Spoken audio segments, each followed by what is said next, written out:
Okay guys, let's begin this lecture with regard to your audit. ऐसे 240, 250, 265 and 299 है ना, मतलब आज अपन ये चार ऐसे कवर करेंगे सीरीज वाइज। ठीक है, तो इससे क्या होगा, तो देखो इससे है ना 200 की सीरीज अपनी पूरी कवर हो जाएगी। 200 की सीरीज में सर ऐसे 220 भी था अपना, तो देखो ऐसे 220 क्या है ना कि अपन ऑलरेडी पढ़ लिया है। कब पढ़ लिया? एक्सक्लूसिव वन के साथ में पिछले वाले लेक्चर में पढ़ लिया है। ठीक है, और अपन आगे के जो ऐसे हैं जो मुझे लगता है कि मेरे को करवाने चाहिए वो मैं आपको सीरीज में दे रहा हूँ। आगे के चार ऐसे 200 वाली सीरीज के, ठीक है। उसके बाद में 300 वाली सीरीज, 400 वाली, फिर 500 वाली, फिर 600 वाली, फिर 700 वाली, और ऐसे फिर 800 वाली। ऐसे करके अपन सारे एसेस कवर कर लेंगे। फिर 2200, 3300, 4400 वाले कवर कर लेंगे, और ऐसे करके अपने सारे ऐसे ऐसे S R E, S A, S R S complete हो जाएंगे। ठीक है सर, हम समझ गए अपन सीरीज किस हिसाब से चलाने वाले हैं।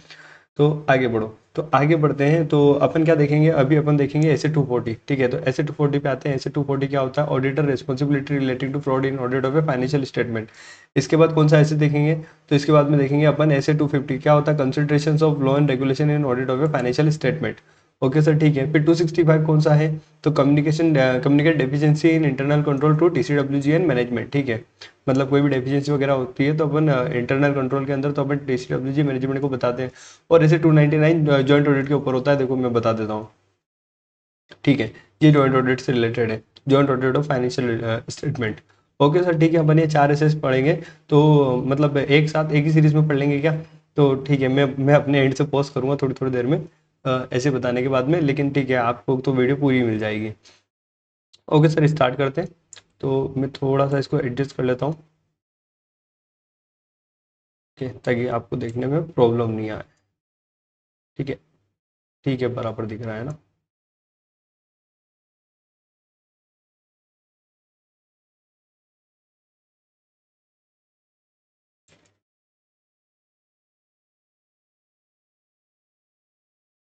बड़ा ही करना पड़ेगा।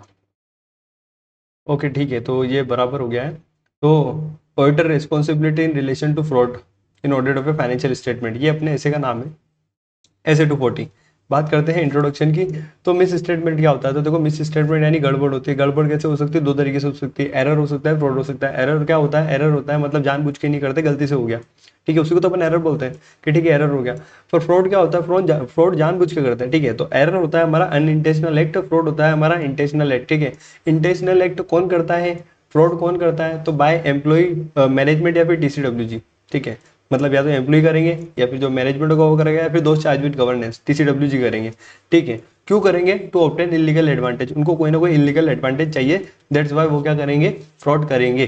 ठीक है, फिर ये वाला जो ऐसे है हमारे, ये हमारे लिए क्यों क्यों रिलेवेंट है?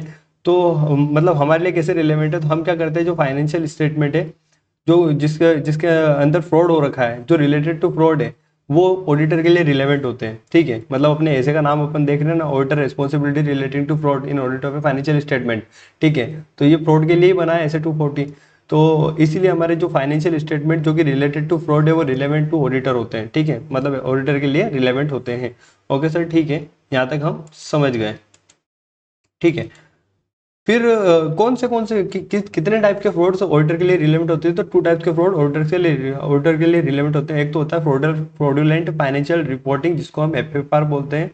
ठीक है, ये कौन लोग करता है? तो देखो फ्रॉडुलेंट फाइनेंशियल रिपोर्टिंग जनरली कौन लोग करते हैं? मैनेजमेंट वाले लोग करते हैं। ठीक है, सेकंड क्या होता है? Misappropriation of asset. Miss appropriation of asset कौन लोग करते हैं? जो कि छोटे मोटे लोग होते हैं, एम्प्लॉय वगैरह होते हैं, वही चीज़ों की चोरी वगैरह तो वही करते हैं। ठीक है, बड़े लोगों का काम होता है, ठीक है, अकाउंट्स में खेलना। बाकी छोटे मोटे लोगों का काम होता है कि चीज़ें तोड़ लेना। ठीक है, तो जनरली बाय एम्प्लॉय होता है misappropriation of asset. Fraudulent financial reporting कौन करता है? मैनेजमेंट करते हैं। तो two types of fraud relevant to auditor, ये दो टाइप के फ्रॉड्स ऑडिटर के लिए रिलेवेंट होते हैं। ठीक है सर, ये तो हमको आपने मीनिंग वगैरह समझा दिया, बेसिक्स। इसके आगे बढ़ता हूँ। तो देखो अब फ्रॉडुलेंट फाइनेंशियल रिपोर्टिंग की अपन बात करते हैं। तो फ्रॉडुलेंट फाइनेंशियल रिपोर्टिंग क्या होता है? तो एक होता है फ्रॉडुलेंट फाइनेंशियल रिपोर्टिंग क्या होता है? इंटेंशनल मिस स्टेटमेंट और ओमिशन। ठीक है, मिस स्टेटमेंट मतलब गड़बड़, मतलब जानबूझ के कोई गड़बड़ करी, या फिर और ओमिशन। ठीक है, यानी जानबूझ के कुछ भूल गए। तो मिस स्टेटमेंट के अंदर गड़बड़ क्या मतलब? गड़बड़ किस चीज़ की कर सकते हैं? या तो अमाउंट की कर सकते हैं, या डिस्क्लोजर की कर सकते हैं, मतलब हमने कोई अमाउंट की गड़बड़ कर दी, या फिर कोई डिस्क्लोजर की गड़बड़ कर दी। ठीक है, ओमिशन में क्या हो सकता है? हम कोई अमाउंट लिखना भूल गए, या फिर कोई डिस्क्लोजर देना भूल गए। ठीक है, तो फ्रॉडुलेंट फाइनेंशियल रिपोर्टिंग के अंदर क्या आता है? मिस स्टेटमेंट और ओमिशन। ठीक है, इंटेंशनल मिस स्टेटमेंट और ओमिशन अमाउंट और डिस्क्लोजर को लेकर। ठीक है। अच्छा, फ्रॉडुलेंट फाइनेंशियल रिपोर्टिंग कैसे हो सकता है? तो फ्रॉडुलेंट फाइनेंशियल रिपोर्टिंग 3 तरीके से हो सकता है, ठीक है। तो उसको अपन एमएमएम बोल देंगे, है ना। एमएमएम क्या बोलता है? या तो मैनिपुलेट कर दो, या फिर मिस रिप्रेजेंटेशन कर दो, या फिर miss application of accounting policies कर दें, प्रिंसिपल्स कर दें, ठीक है। मतलब सर क्या बोला, को समझ में नहीं आया। तो देखो अपन क्या करें, अकाउंटिंग जो रिकॉर्ड होते हैं उनको क्या कर दें, मैनिपुलेट कर दें, ठीक है। मैनिपुलेट मतलब समझते हो ना आप? मैनिपुलेट मतलब थोड़े से बदल देना, चेंज कर देना, ठीक है। तो उसको अपन बोलते हैं मैनिपुलेट कर देना, ठीक है। और फिर मिस रिप्रेजेंटेशन या फिर ओमिशन, मतलब आपने या तो गलत रिप्रेजेंट कर दिया या फिर रिप्रेजेंट ही नहीं किया, भूल गए, ठीक है। फिर क्या होता है, miss application of accounting principles, आपके जो अकाउंटिंग प्रिंसिपल जो बोल रहे थे आपने उनको मिस एप्लीकेशन कर दिया। मिस एप्लीकेशन मतलब गलत तरीके से यूज कर लिया, ओके।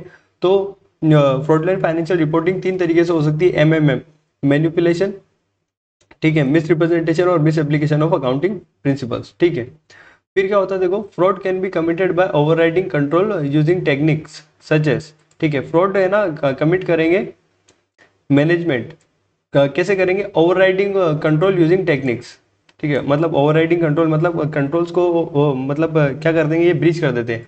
मतलब मैनेजमेंट वाले जो लोग होते हैं, कंट्रोल है ना मैनेजमेंट वाले लोगों के लिए भी बने होते हैं, लेकिन फिर भी क्या करते हैं, वो उसको ओवरराइड कर जाते हैं। ओके, ठीक है। तो अपन देख रहे हैं ना फ्रॉड कैसे कमिट हो सकते हैं, ओवरराइडिंग ऑफ कंट्रोल। मैनेजमेंट जब ओवरराइड कर सकता है कंट्रोल को, तो उस केस में फ्रॉड कैसे होंगे? तो मैनेजमेंट अगर ओवरराइड कर रहा है तो कैसे कर सकता है, फिक्टिशियस जनरल एंट्रीज को रिकॉर्ड करके। फिक्टिशियस जनरल एंट्री मतलब जो एंट्रीज हुई नहीं है, ठीक है। मतलब क्या है ना, जो ट्रांजेक्शन हुए ही नहीं है उनकी एंट्रीज इन्होंने क्या कर दी, रिकॉर्ड कर लिए, ओके। फिर क्या कर सकते हैं, inappropriate assumption and judgement, मतलब इन अप्रोप्रिएट अजम्पशन और जजमेंट ले लिए हैं, उसके थ्रू ये क्या कर रहे हैं, ओवरराइड ऑफ कंट्रोल कर रहे हैं और फ्रॉड को कमिट कर रहे हैं, ओके। फिर क्या कर रहे हैं, काउंसलिंग फैक्ट्स, मतलब जो फैक्ट्स इनको बताने थे वो बता नहीं रहे हैं, छुपा रहे हैं, ओके। फिर क्या हो सकता है, omitting, advancing and delaying recognition of transaction. Omitting का मतलब तो ठीक है, ट्रांजेक्शन रिकॉर्ड ही नहीं किया। एडवांसिंग का मतलब ये है कि आगे जाके रिकॉर्ड करेंगे। डिलेइंग का मतलब, एडवांसिंग का मतलब ये है कि अभी रिकॉर्ड कर दिया जबकि बाद में रिकॉर्ड करना था। और डिलेइंग का मतलब क्या है, अभी रिकॉर्ड करना है लेकिन आगे जाके रिकॉर्ड करेंगे, ठीक है। तो अगर omitting, advancing, delaying recognition of transaction अगर हो रहा है तो उसके थ्रू ये क्या करते हैं, फ्रॉड को कमिट कर देते हैं, ओके। और फिर क्या होता है, अल्टरिंग रिकॉर्ड, मतलब रिकॉर्ड्स को क्या करते हैं, ये चेंज कर देते हैं, ठीक है। तो इसको अपन कोरिया करके भी याद कर सकते हैं, मतलब क्या हो रहा है, ठीक है। तो कोरिया करके याद करते हैं तो काउंसलिंग फैक्ट्स है ना, पहला अपना पॉइंट आता है काउंसलिंग फैक्ट्स, ओके। सेकंड आता है omitting, advancing, delaying recognition of transaction. फिर आर से आ जाएगा अपना, आर से क्या आ जाएगा, ठीक है, fictitious general entry records, okay. फिर आई से आ जाएगा इनअप्रोप्रिएट अजम्पशंस एंड जजमेंट, ठीक है। और ए से आ जाएगा अल्टरिंग रिकॉर्ड्स, ठीक है। तो fraud can be committed by management overriding of control using technique such as कोरिया। फिर आता है अपना मिस एप्रोप्रिएशन ऑफ असेट, ठीक है। मिस एप्रोप्रिएशन ऑफ असेट्स कैसे हो सकता है, ठीक है। तो मिस एप्रोप्रिएशन का मतलब मैंने आपको बताया था कि चोरी होना, छोटी मोटी चीजों की चोरी करते हैं। Theft of entity asset by employ in small amount, ठीक है। मतलब क्या करते हैं, जो कि एम्प्लॉयज वगैरह होते हैं वो क्या करते हैं, जो छोटे अमाउंट की जो चीज़ें होती है, ठीक है, या स्मॉल अमाउंट की चीज़ें होती है उनको चोरी कर लेते हैं। या फिर जो क्या है ना कि साइज में छोटी होती है और अमाउंट में बिग होती है, उन चीज़ों की भी चोरी कर लेते हैं, ठीक है। तो ये कैसे होता है, it can be accomplished by the followings, ठीक है। फॉलोइंग क्या होता है, stealing physical asset of entity, मतलब क्या करते हैं, एंटिटी की जो फिजिकल असेट है उसको चुरा लेना। ठीक है सर, यहाँ तक कोई प्रॉब्लम नहीं है, एंटिटी की फिजिकल असेट को चुरा लेना। उसके बाद, तो उसके बाद अपन आते हैं, अरे कहाँ जा रहा है, ठीक है। सेकंड वाला, सेकंड वाला point, using entity asset for personal use, ठीक है। या तो अपन ने क्या किया, एंटिटी की एसेट को चुरा लिया, या फिर अपन ने क्या किया, एंटिटी की एसेट को पर्सनल यूज के लिए यूज में लेने लग गए, ठीक है। मतलब एंटिटी के लिए यूज में लेना था लेकिन अब पर्सनल यूज में ले रहे हैं, ठीक है। कैसे सर, पर्सनल यूज में कैसे यूज ले रहे हैं, ठीक है। मान लो कि अगर फैक्ट्री का कोई ट्रक वगैरह है जिसमें फैक्ट्री का सामान लोड होना था, ठीक है, और तुमने घर शिफ्ट किया है तो उस ट्रक को अपने घर बुला लिया और तुम अपने घर का सामान शिफ्ट कर रहे हो इधर से उधर, ठीक है। तो इसको बोलते हैं पर्सनल यूज। तो आप एंटिटी के एसेट को पर्सनल यूज के लिए यूज में ले रहे हो, ओके। फिर क्या होता है, कॉजिंग एंटिटी टू पे for goods and services not receive, ठीक है। आप एंटिटी को उन गुड्स एंड सर्विसेज के लिए पेमेंट करवा रहे हो जो कि एंटिटी ने रिसीव नहीं करी है, ठीक है। मतलब अल्टीमेटली, ठीक है, आपने कुछ सर्विसेज लिए किसी बाहर वाले से पर्सनल, ठीक है। और आपने क्या किया कि उसको ऐसे शो कर दिया है कि ये एंटिटी ने लिए, और अब उससे एंटिटी से आप पेमेंट दिलवा रहे हो वाउचर क्रिएट करके, ठीक है। और फिर क्या होता है, एम्बेजलिंग रिसिप्ट, ठीक है। एम्बेजलिंग रिसिप्ट मतलब कैश को एम्बेजल वगैरह करते हैं ना, तो जो रिसिप्ट वगैरह पेमेंट वगैरह आया उसको आपने क्या किया, चोरी कर लिया, एम्बेजल कर दिया, ओके सर, ठीक है, हम समझ गए। तो मिस अप्रोप्रिएशन ऑफ एसेट अपने पास में किन 3-4 तरीके से होगा, कैसे होगा, या तो stealing of physical asset of entity, okay, ठीक है, या तो हम स्टीलिंग कर लेंगे, मतलब चोरी कर लेंगे फिजिकल एसेट्स का, या फिर using entity asset for personal use, या फिर कॉजिंग एंटिटी टू पे for goods and services not received, या फिर एम्बेजलिंग रिसिप्ट्स। फिर आते हैं अपने फ्रॉड रिस्क फैक्टर्स। ठीक है, फ्रॉड रिस्क फैक्टर्स के अंदर क्या है, means events and condition that indicate pressure और अपॉर्चुनिटी। ठीक है, कुछ फ्रॉड रिस्क फैक्टर्स होते हैं, उसका क्या होता है, कोई इवेंट्स एंड कंडीशंस जो होती है जो इंडिकेट करती है क्या है, या तो प्रेशर है या फिर अपॉर्चुनिटी। किसके पास में प्रेशर और अपॉर्चुनिटी है, मैनेजमेंट और एम्प्लॉय के पास में, तो उससे क्या होगा, ये लोग कमिट कर देंगे फ्रॉड को। ठीक है, pressure and opportunity to commit fraud, है ना।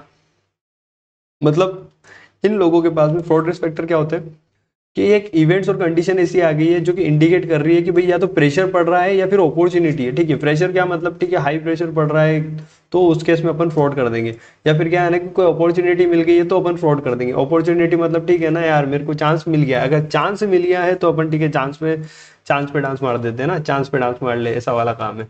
तो अगर अपॉर्चुनिटी अगर मिली है तो अपन काम कर देते हैं, ठीक है एकदम बिल्कुल उस कंटेस्ट में ही जाना, ठीक है एकदम बिल्कुल चोरी वोरी वाला काम। अ, तो और अगर प्रेशर वेशर पड़ रहा है तो प्रेशर पड़ता है तो अपन ठीक है ना धका देते हैं चीज़ों को कि वाह यार ऐसे नहीं, ऐसे कर लो, वैसे वैसे वाला काम है। ठीक है, तो फ्रॉड रिस्क फैक्टर ये है।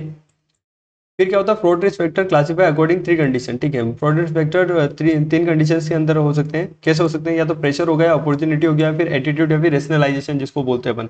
ठीक है, या तो प्रेशर पड़ रहा है, या फिर अपॉर्चुनिटी है, या फिर रेशनलाइजेशन, मतलब एटीट्यूड ही ऐसा है। ठीक है, तो अब एग्जाम्पल्स देखने अपने को फ्रॉड रिस्क फैक्टर के relating to fraudulent financial reporting. ठीक है, फ्रॉड रिस्क फैक्टर के अपन एग्जाम्पल्स देख रहे हैं, वो भी कौन से related to FFR, fraudulent financial reporting, है ना। फ्रॉडुलेंट फाइनेंशियल रिपोर्टिंग बुक्स के अंदर होती है।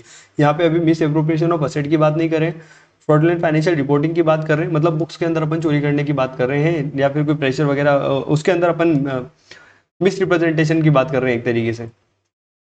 ठीक है, तो अगर प्रेशर का केस है तो प्रेशर के केस में क्या क्या क्या एग्जांपल हो सकते हैं, तो हाई डिग्री ऑफ कंपटीशन। ठीक है, अगर कंपटीशन बहुत ज़्यादा है, ठीक है जिस इंडस्ट्री के अंदर अपन है कंपटीशन बहुत ज़्यादा है, तो अपन क्या करेंगे, अपन फ्रॉड रिस्क फैक्टर का यूज में लेंगे और अपन क्या करेंगे, अल्टर कर देंगे रिकॉर्ड्स को। ओके, फिर क्या हो रहा है देखो, सेकंड क्या आता है, significant decline in customer demand. अगर कस्टमर की डिमांड एकदम से गिर गई है, तो एकदम से गिर गई है तो उस केस में अपन क्या करेंगे, अपन है ना ठीक है अकाउंट्स में छेड़छाड़ करेंगे, फ्रॉडुलेंट फाइनेंशियल रिपोर्टिंग करेंगे। फिर क्या होता है, नेगेटिव कैश फ्लो, अगर अपना कैश फ्लो नेगेटिव आता है तो उस केस में भी अपन क्या करेंगे, फ्रॉडुलेंट फाइनेंशियल रिपोर्टिंग करेंगे।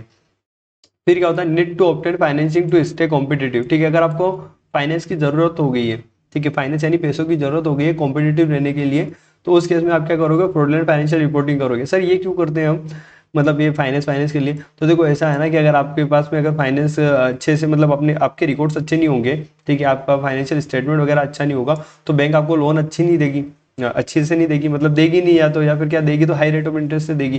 तो दैट्स वाई आप क्या करोगे, आप ना अपने रिकॉर्ड्स को इस तरीके से बनाओगे ताकि क्या बैंक आपको लोन भी दे दे और कम रेट में भी दे दे। ओके सर, ठीक है, फिर आगे चलते हैं। न्यू रेगुलेशन, रेगुलेटरी रिक्वायरमेंट, ठीक है, या फिर न्यू रेगुलेटर रिक्वायरमेंट, कुछ न्यू रेगुलेटर्स की रिक्वायरमेंट आ गई है, दैट्स वाई आपने क्या कर लिया, फ्रॉडुलेंट फाइनेंशियल रिपोर्टिंग कर लिया है। ठीक है, तो मतलब ये प्रेशर्स के ये कुछ 4-5 एग्जांपल्स थे। फिर अपॉर्चुनिटी, अगर अपॉर्चुनिटी का केस है तो फ्रॉडुलेंट फाइनेंशियल रिपोर्टिंग कैसे हो सकती है कि सिग्निफिकेंट आरपीटी, सिग्निफिकेंट आरपीटी मतलब रिलेटेड पार्टी ट्रांजेक्शन, अगर आपके पास में रिलेटेड पार्टी से टैक्स हेवन कंट्रीज वगैरह में, तो आप क्या करोगे, वहाँ पे पैसा वैसा डाइवर्ट वाइवर्ट करके दिखाओगे, तो वहाँ पे आप आपका क्या कर सकते हो, आपके पास में अपॉर्चुनिटी है इसलिए आप उसका फायदा उठा रहे हो। फिर क्या होता है, अपॉर्चुनिटी के अंदर सिग्निफिकेंट एस्टीमेट, ठीक है मतलब आपको जगह जगह एस्टीमेट्स बनाने पड़ते हैं, डेप्रिसिएशन का एस्टीमेट, ठीक है इनकम टैक्स का एस्टीमेट, ठीक है प्रोविजंस बनाने पड़ते हैं, लिटिगेशन के एस्टीमेट्स वगैरह बनाने पड़ते हैं। तो आप क्या करोगे, एस्टीमेट्स के लिए आप आपके पास में अपॉर्चुनिटी है तो आप क्या करोगे, अगर आपको प्रॉफिट कम दिखाना है तो आप ज़्यादा से ज़्यादा एस्टीमेट बनाओगे। ठीक है, तो आप ज़्यादा से ज़्यादा एस्टीमेट बनाओगे तो उससे क्या होगा, प्रॉफिट कम दिखेगा और आप फिर बोलोगे कि हम तो अब इनकम टैक्स वगैरह कम भरें, या फिर ठीक है प्रॉफिट कम है तो प्रॉफिट कम है तो फिर क्या हम लोगों को भी कम बांटें, इस टाइप से कुछ। फिर क्या है, कॉम्प्लेक्स ट्रांजेक्शन, अगर कोई ट्रांजेक्शन बिल्कुल कॉम्प्लेक्स तरीके का हो गया, कॉम्प्लेक्स मतलब पेचीदा, एक तो सिंपल ट्रांजेक्शन होते हैं, नॉर्मल ट्रांजेक्शन, एक होता है कॉम्प्लेक्स ट्रांजेक्शन। ठीक है, अगर ट्रांजेक्शन कॉम्प्लेक्स हो रहे हैं तो आपके पास में अपॉर्चुनिटी है क्या, क्या फ्रॉडुलेंट फाइनेंशियल रिपोर्टिंग कर पाओ। ठीक है, फिर क्या होता है देखो, ब्रांच और bank is tax haven jurisdiction. ठीक है, मतलब मैंने आपको बताया था रिलेटेड पार्टी ट्रांजेक्शन्स, वैसे ही क्या होता है, अगर आपकी कोई ब्रांच या फिर कोई बैंक है किसी टैक्स हेवन ज्यूरिडिक्शन में, तो आपको एक अपॉर्चुनिटी है कि आप पैसा डाइवर्ट वाइवर्ट करो और वहाँ से क्या बेनिफिट ले सको। ओके सर, ठीक है। फिर अपन बात करते हैं एटीट्यूड या रेशनलाइजेशन की। ठीक है, मतलब एटीट्यूड समझते हो ना, आपका मतलब व्यवहार, व्यवहार कैसा है, व्यवहार। ठीक है, तो पहली बात पता चली है, ठीक है, एग्जाम्पल में non history of violation of law and regulation, ठीक है, मतलब आप तो ऐसे बंदे हो कि ठीक है ना, ये कानून वानून की किताबें हमारे आगे कुछ नहीं लगती, आप ऐसे वाले बंदे हो, मतलब non history of violation of law and regulation, पहले आपने बहुत लॉ एंड रेगुलेशन तोड़ रखे, ठीक है, तो अगर आपका एटीट्यूड ही ऐसा है तो ऑब्वियसली आप फ्रॉडलेंट फाइनेंशियल रिपोर्टिंग करोगे। फिर क्या हो सकता है, डेफिशिएंसी इन इंटरनल कंट्रोल, ठीक है, और मैनेजमेंट कोई रेमेडी भी नहीं ले रहा है, मतलब एटीट्यूड कैसा है, एटीट्यूड का क्या एग्जांपल है इसमें तो डेफिशिएंसी इन इंटरनल कंट्रोल, अगर आपके इंटरनल कंट्रोल बहुत बेकार है और मैनेजमेंट कोई रेमेडी भी नहीं लेता है इसको सही करने के लिए, ठीक है, क्यों, क्योंकि एटीट्यूड ही ऐसा है ना, खराब एटीट्यूड है। फिर क्या होता है देखो, inappropriate accounting, inappropriate accounting management justify, ठीक है, मतलब जो इनअप्रोप्रिएट अकाउंटिंग हो रही है उसको मैनेजमेंट क्या कर रहा है, जस्टिफाई कर रहा है कि नहीं नहीं भैया सही है ऐसे करके। फिर क्या होता है, restriction on auditor limit access to people और इन्फॉर्मेशन, आपने क्या किया है, एटीट्यूड आपका ऐसा है कि आप ऑडिटर के ऊपर रेस्ट्रिक्शन लगा रहे हो और लिमिट एक्सेस टू पीपल और इन्फॉर्मेशन, मतलब क्या कर रहे हो कि आप जो ऑडिटर है उसको लोगों से मिलना है या इन्फॉर्मेशन कलेक्ट करनी है, आप उसको वो करने ही नहीं दे रहे हो, लिमिट कर रहे हो एक्सेस को, ठीक है, मतलब आप उसको जाने ही नहीं दे रहे हो, करने ही नहीं दे रहे हो। ओके सर, ठीक है, यहाँ तक हमें समझ में आ गया। इसके बाद अपन क्या बात करेंगे, तो ये थे कुछ फ्रॉडलेंट फाइनेंशियल रिपोर्टिंग से रिलेटेड अपने ठीक है अपने एग्जाम्पल्स थे।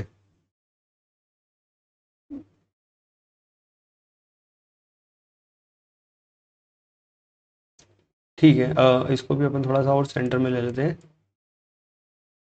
ठीक है। फिर अपन आ जाते हैं example of fraud risk factor relating to misappropriation of asset, ठीक है, अभी अपन ने जो भी एग्जांपल पढ़े थे वो किससे रिलेटेड पढ़े थे, फ्रॉडलेंट फाइनेंशियल रिपोर्टिंग, ठीक है, मतलब फ्रॉड करने के दो तरीके हो सकते हैं, एफएफआर और एमओए। सेकंड अपन एग्जांपल पढ़ रहे हैं, सेम एग्जांपल होंगे प्रेशर, अपॉर्चुनिटीज और एटीट्यूड या फिर रेशनलाइजेशन, किसके लिए होंगे ये, मिस अप्रोप्रिएशन ऑफ असेट के लिए, ठीक है, मतलब इसमें चोरी चकारी की बात आएगी। तो देखो प्रेशर होगा, तो प्रेशर कैसा हो सकता है, पर्सनल फाइनेंशियल ऑब्लिगेशन, किसी किसी कोई एक एम्प्लॉय वगैरह है, ठीक है, वो उसको किस्तें विस्तें भरनी है, तो अब यार उसकी खुद की पर्सनल फाइनेंशियल ऑब्लिगेशन है, इसलिए वो क्या करेगा, चोरी करेगा। फिर क्या होगा देखो, second adverse relationship between entity and employ, ठीक है, मतलब एंटिटी और एम्प्लॉय के बीच में क्या हो रहा है, एडवर्स रिलेशन है, मतलब क्या है ना कि रिलेशन बिल्कुल यूं ऐसे वाले, मतलब समझ रहे हो ना, 36 का आंकड़ा चल रहा है, 36 का आंकड़ा क्यों चल रहा है, क्योंकि एम्प्लॉय को ऐसा लगता है कि फ्यूचर ले ऑफ हो जाएगा, फ्यूचर ले ऑफ समझते हो ना कि फ्यूचर में मेरे को इस इंस्टीट्यूट वगैरह से निकाल देंगे। फिर क्या हो सकता है, recent change in benefit plan, ठीक है, मतलब आपको पता है ना डिफाइंड बेनिफिट ऑब्लिगेशन वगैरह अपने को मिलती है इन डेज 19, ठीक है, एम्प्लॉय बेनिफिट के अंदर कोई अच्छा खासा बेनिफिट मिलने वाला था, कोई रिटायरमेंट बेनिफिट, ठीक है, कोई ग्रेचुइटी वगैरह मिलने वाली थी, और रिसेंटली इन्होंने क्या कर दिया, चेंज कर दिया, आप सामने वाले को मिलेगी नहीं, ठीक है, मान लो कि इन्होंने बोला था कि 10 साल के बाद में आपको एक अच्छा खासा लमसम अमाउंट मिलेगा 5 लाख का, ठीक है, और एम्प्लॉय ने 6 साल तक वर्क किया, 7वां साल आ गया और 7वें साल के अंदर ये बोल रहे कि नहीं नहीं यार उसमें कुछ चेंजेस करेंगे और प्लान को, और अब उस प्लान को हम 20 ईयर्स पे लेके चले जाएंगे, ठीक है, मतलब आप आपको 10 ईयर्स नहीं, हम 5 लाख रुपीज तो देंगे लेकिन आपको 20 ईयर वर्क करना पड़ेगा। तो जिस बंदे ने सोचा था कि मैं 10 साल वर्क यहाँ कर लूंगा और उसके बाद चला जाऊंगा, तो उसके तो मतलब बिल्कुल ही ऐसा हो जाएगा कि यार आंख बगुला, ठीक है, क्यों, क्योंकि क्या उसने सोचा था 10 साल यहाँ वर्क कर लूंगा उसके बाद में, ठीक है, मान लो उसको यूएस वगैरह की शिफ्ट होना था तो वहाँ जाने वाला था उसको पैसे को लेके, बट अब इनकी वजह से उसको 10 साल और रुकना पड़ेगा, मतलब उसका तो टाइम वेस्ट हो गया ना, अगर इसको पहले ही पता होती तो ये पहले ही चला जाता, इतने 10 साल का वेट नहीं कर रहा, करता है यहाँ पे, ठीक है, तो ऐसा कुछ अगर प्रॉब्लम होती है तो एडवर्स रिलेशनशिप हो जाते हैं। फिर क्या होते हैं, जो इन्होंने एक्सपेक्टेशन होती है रिवार्ड की वो फुलफिल नहीं होती है, ठीक है, मतलब मान लो कोई एम्प्लॉई एकदम दिन रात काम कर रहा है तो वो सोचता है ना कि ठीक है मेरे को बोनस वगैरह मिलेगा, लेकिन आपको पता चला कि आपकी दिवाली का बोनस ही नहीं दिया आपको, तो फिर क्या होता है कि आपकी एक्सपेक्टेशन बिल्कुल एकदम मर जाती है, तो फिर उस केस में क्या हो जाता है, एकदम प्रेशर वेशर आ जाता है, एडवर्स रिलेशनशिप हो जाता है, ठीक है, एंटिटी और एम्प्लॉय के बीच में। फिर अगर अपन बात करें अपॉर्चुनिटी की, तो अपॉर्चुनिटी कैसे हो सकती है, inventory fixed assets small in size and high value, ठीक है, मतलब कोई इन्वेंट्री या फिर फिक्स्ड असेट्स है वो कैसी है, small in size and high in value, ठीक है, small in size high in value का क्या एग्जांपल हो सकता है, तो देखो पेनड्राइव्स वगैरह होती है, ठीक है, मतलब जिनके लेक्चर्स वगैरह रिकॉर्ड होते हैं वहां पे तो देखो पेनड्राइव वाला एग्जांपल बहुत ही सटीक एग्जांपल है, क्योंकि पेनड्राइव स्मॉल इन साइज होती है, मतलब बहुत छोटी होती है और हाई इन वैल्यू होती है। ओके सर, और कोई एग्जांपल है, तो देखो छोटी मोटी जो चीज़ें होती है ना जो कि जिनकी वैल्यू बहुत हाई होती है, ठीक है, ऐसी क्या हो सकती है, तो मान लो कि स्टूडियो वगैरह है तो वहाँ पे माइक वगैरह जो पड़े होते हैं ना छोटे छोटे, जैसे मेरे पास ये बोया का माइक है दिख रहा होगा आपको, ठीक है, तो ये भी क्या है ना कि साइज में तो बहुत स्मॉल है, लेकिन ठीक है अमाउंट में तो अच्छा खासा महंगा आता है ना, मतलब 1000-2000 रुपये का, ठीक है, तो ये ऐसी चीज़ें होती हैं। और क्या हो सकता है सर, तो और आपके पास में बर्ड्स वगैरह होते हैं, ठीक है, वो भी स्मॉल इन साइज होता है, हाई इन वैल्यू होते हैं, अगर मान लो किसी का एप्पल का बर्ड थोक गए तो फिर तो लग गए, ठीक है, तो ऐसी क्या है अपॉर्चुनिटीज वगैरह होती है, तो उस केस में क्या कर सकते हैं वो लोग वक्त रोक सकते हैं। फिर क्या हो सकता है, इंटरनल कंट्रोल इनएडिक्वेट है, तो उनके पास में अपॉर्चुनिटीज होती है लोगों के पास में कि वो क्या कर सके, फ्रॉड को कमिट कर सके। ठीक है, फिर अपन एटीट्यूड की बात करें, ठीक है, एटीट्यूड की बात करें मतलब बिहेवियर डिससेटिस्फाई विद एंटिटी। मतलब एटीट्यूड की बात करें तो देखो एम्प्लॉय का जो बिहेवियर है वो डिससेटिस्फाई विद एंटिटी है, मतलब वो सेटिस्फाई नहीं है एंटिटी के साथ में। फिर क्या हो रहा है, डिसरिगार्ड फॉर इंटरनल कंट्रोल। अगर वो इंटरनल कंट्रोल को क्या करते हैं, एम्प्लॉय क्या करते हैं, डिसरिगार्ड करते हैं कि हट तेरी ऐसी की तैसी, तेरा इंटरनल कंट्रोल की हम मानेंगे क्या, इंटरनल कंट्रोल हमारे लिए थोड़ी ना है, क्या हम तो एम्प्लॉय है, ऐसे वाले हैं। ठीक है, या फिर अपन चेक करेंगे कि इनकी लाइफ स्टाइल में सडनली चेंजेस हो गया है क्या, मतलब ये मान लो ये 5,000 कमाने वाला मजदूर एक दिन आईफोन लेके आ रहा है। ठीक है, फिर थोड़े दिन बाद पता चला कि रोलेक्स की घड़ी पहन रहा है। ठीक है, जूते बाटा के पहनने लग गया, और ये है ना, ये जूते के बाटा के जूते पहन रहा है, रोलेक्स की घड़ी पहन रहा है, ठीक है, आईफोन पहन रहा है, मतलब आईफोन नहीं पहन रहा है, आईफोन लेके चल रहा है, और ये यहाँ पे कट्टे ठोकने आ रहा है फैक्ट्री के अंदर, ये 5,000 वाला मजदूर। तो फिर उस केस में क्या, मतलब यूँ हमको सोचना पड़ेगा कि यार एकदम से इसके पास में इतना पैसा आ कहाँ से गया। ठीक है, कहाँ से आ गया, मतलब इन द सेंस ऐसा तो नहीं कि कहीं ना कहीं अपने यहीं पे फ्रॉड चल रहा हो। ठीक है, और वो बंदा फिर ऐसे कर रहा है कि नहीं सर, आप 10 घंटे की जगह आप 15 घंटे काम करवाओ मेरे से, क्यों, क्योंकि 15 घंटे में ज़्यादा निकाल दूंगा ना यहाँ से माल। ठीक है, तो ऐसा वाला काम हो सकता है। अगर लाइफ स्टाइल में कुछ सडन चेंजेस होता है तो आपको देखना पड़ेगा कि कहीं यहाँ से चोरी चकारी तो नहीं हो रही है। ठीक है, अपने अपने अपने इंस्टीट्यूट वगैरह से, एंटिटी वगैरह से, फैक्ट्री वगैरह से। ओके सर, ठीक है, हम यहाँ तक समझ गए, इसके आगे देखते हैं। तो फिर क्या होती है, responsibility of management, TCWG and auditor in case of fraud. ठीक है, मतलब रेस्पॉन्सिबिलिटी क्या होगी, किसकी रेस्पॉन्सिबिलिटी, मैनेजमेंट की, टीसीडब्ल्यूजी की और ऑडिटर की। तो देखो मैं हमेशा याद रखना कि फ्रॉड पकड़ना आपका काम नहीं होता है, आपका मतलब ऑडिटर का काम नहीं होता। फ्रॉड पकड़ने का काम जो होता है वो मैनेजमेंट टीसीडब्ल्यूजी का काम होता है। ठीक है, तो प्राइमरी रिस्पॉन्सिबिलिटी प्रिवेंट और डिटेक्ट करने की किसकी रहती है, हमेशा मैनेजमेंट और टीसीडब्ल्यूजी की। ठीक है, ऑडिटर का तो यूँ है कि अगर दिख गया तो ठीक है, नहीं दिखा तो चल तेरी हट तेरी ऐसी की तैसी, ऐसा वाला काम है। तो देखो responsibility of management, TCWG, auditor in case of fraud, management and TCWG, उनकी प्राइमरी रिस्पॉन्सिबिलिटी होती है prevention and detection of fraud की। ठीक है, वो प्राइमरी रिस्पॉन्सिबल होते हैं। ओके, फिर ऑडिटर की क्या रिस्पॉन्सिबिलिटी होती है, तो एज पर ऐसे 200 है ना, ऐसे 200 जब अपन पढ़ते हैं, overall objective of independent auditor and conduct and audit in accordance with standard on auditing. ठीक है, उया कासा, उया कासा के अंदर अपन क्या पढ़ते हैं कि ऑडिटर की रिस्पॉन्सिबिलिटी क्या होती है, रीजनेबल अश्योरेंस कि फाइनेंशियल स्टेटमेंट क्या है, मटेरियल मिस स्टेटमेंट से फ्री है, या फिर ड्यू टू इनहेरेंट लिमिटेशन। ठीक है, रीजनेबल अश्योरेंस क्यों देता है ये, क्योंकि इसके पास में एक इनहेरेंट लिमिटेशन है। ओके, फिर क्या होता है, फ्रॉड को डिटेक्ट कर पाना मुश्किल है। ठीक है, हायर देन एरर। ठीक है, मतलब समझो कहीं पे अगर कोई एरर वगैरह हो रखी है ना, तो एरर को क्या है ना, सोफिस्टिकेटेड तरीके से छुपाया नहीं जाता। तो छुपाया नहीं जाता है तो फिर क्या होता है ना कि एरर तो सामने सामने दिख रही होती है, वो बस किसी की नजर में नहीं आई होती है, तो ऑडिटर जाके फट से पकड़ लेता है कि यहाँ पे गलती हो रखी है। ठीक है, लेकिन फ्रॉड क्या है ना, एकदम सोफिस्टिकेटेड तरीके से किया जाता है, इंटेंशनल एक्ट होता है। ठीक है, तो कोई फ्रॉड करने वाला बंदा भी क्या चाहता है कि ये नजर में नहीं आए, तो नजर में नहीं आता है तो वो क्या करता है ना कि उसको एकदम बिल्कुल ट्रांजेक्शन को छुपा देता है एक तरीके से। तो वो छुपा देता है, तो फ्रॉड को पकड़ पाना मुश्किल होता है। ठीक है, तो यहाँ पे ये लिखा है, फ्रॉड को डिटेक्ट कर पाने की रिस्क हमेशा हायर होती है देन एरर। ठीक है, मतलब एरर इजी गोइंग पकड़ में आ जाता है, फ्रॉड इजी गोइंग पकड़ में नहीं आता है। फिर अपन ऐसे एज पर ऐसे 315 के हिसाब से अगर देखें तो identify and assess of risk of material misstatement due to fraud. ठीक है, फिर क्या होता है, presumption that revenue fraud risk is a significant risk. ठीक है, मतलब ये मान के चलना कि रेवेन्यू का जो फ्रॉड होता है उसके अंदर सिग्निफिकेंट रिस्क होती ही होती है, हम ये प्रिजम्पशन मान के चलेंगे, है ना। ये बात ध्यान रखना कि इससे रिलेटेड एक एमसीक्यू होगा शायद, जहां तक मुझे याद है, मतलब बहुत ही लेवल का एमसीक्यू है। ठीक है, इसलिए ये खाली ये जो इतना सा पॉइंट है ना, presumption that revenue significant revenue fraud risk is a significant risk, ये है ना बिल्कुल अच्छे से ध्यान में रखना, अपने संज्ञान में रखना, संज्ञान में मतलब ठीक है अपनी मेमोरी के अंदर रखना है इसको, कि आगे जाके ये बहुत काम का है। अगर इससे रिलेटेड एमसीक्यू आ गया तो आपके तो लग जाएंगे। आपके क्यों लग जाएंगे, क्योंकि रेवेन्यू के अंदर हम हमेशा मान के चलेंगे कि मटेरियल मिसस्टेटमेंट हो रखी है, फ्रॉड हो रखा है, तो हम क्या है ना रेवेन्यू की हमेशा चेकिंग करेंगे अच्छे से। ठीक है सर, हम समझ गए। ओके सर, ठीक है, आगे बढ़ते हैं, तो आगे बढ़ते हैं, तो तो आगे बढ़ते हैं, तो आगे बढ़ते हैं ऐसे 330 के हिसाब से। ठीक है, ऐसे 330 के हिसाब से क्या देखते हैं, determine the overall response to assess risk. ठीक है, जो भी असेस रिस्क अपन ने असेस करी है उसको अपन ओवरऑल रिस्पॉन्स किसी का देने वाले, उसके रिगार्डिंग बात करता है। ठीक है, फिर अपन अगर आगे आते हैं तो अपन को क्या करना पड़ता है, कम्युनिकेशन ऑफ फ्रॉड करना पड़ता है। मतलब फ्रॉड अपन को बताना तो पड़ेगा ना, अपन को फ्रॉड पता चल गया तो ऐसा क्या, मतलब फ्रॉड पता चल गया तो वाह ठीक है पता चल गया खुश हो गए ने बैठ गए, ऐसा नहीं है। कौन किसको फ्रॉड पता चलेगा तो किसको बताएगा, अपने को एक चैनल बनाना पड़ता है कि भाई इस बंदे को फ्रॉड पता चला है तो ये इसको बताएगा, अगर इसको पता चला है तो ये इसको बताएगा, इसको पता चला है तो ये इसको बताएगा। ओके सर ठीक है, आप उनको बता दो। तो देखो एम्प्लॉय अगर फ्रॉड करता है और अगर मैनेजमेंट को पता चलता है, ठीक है, और अगर फिर मैनेजमेंट फ्रॉड करता है और टीसीडब्ल्यूजी को पता चले, ठीक है, क्या बोला मैंने, अगर एम्प्लॉय फ्रॉड करता है और मैनेजमेंट को पता चले या मैनेजमेंट फ्रॉड करे और टीसीडब्ल्यूजी को पता चले, तो दोनों ही केस में क्या होगा, determine whether reporting requirement regulatory authority, ठीक है, मतलब डिटरमाइन करना पड़ेगा कि क्या कोई रिपोर्टिंग रिक्वायरमेंट है क्या रेगुलेटरी अथॉरिटी को बताने की। रेगुलेटरी अथॉरिटी कौन, सेबी है, आरबीआई है या फिर कोई भी एक्सेट्रा, ठीक है, मतलब बैंकिंग रेगुलेशन एक्ट वगैरह भी होते हैं ना, तो फिर कहीं वो उधर भी कहीं बताने की जरूरत है तो बताओ, ठीक है। फिर अगर कोई इन केस ऑफ कंपनी, अगर कोई कंपनी का फ्रॉड अगर हो रहा है तो रिपोर्टिंग एज पर सेक्शन 143(12) और कारो 2020, ठीक है, मतलब आपको कारो में भी फ्रॉड को रिपोर्ट करना है और सेक्शन 143(12) के हिसाब से भी आपको रिपोर्ट करना पड़ेगा, ठीक है। 143(12) के हिसाब से कौन सा फ्रॉड रिपोर्ट करना पड़ता है सर, तो वही फ्रॉड अपन 143(12) के हिसाब से सेंट्रल गवर्नमेंट को ठीक है मतलब नोटिफाई करते हैं, जो कि मोर देन 1 करोड़ का होता है, ठीक है सर, मोर देन 1 करोड़ का है तभी अपन बताएंगे, उससे छोटे वाले होंगे तो उनको नहीं बताएंगे फिर, ठीक है सर, यहाँ तो कोई प्रॉब्लम नहीं है। फिर अपन नीचे आ जाते हैं, नीचे क्या लिखा है देखो, audit procedure for risk related to management override of control, ठीक है, क्या ऑडिट प्रोसीजर है, for risk related to management override of control, ठीक है।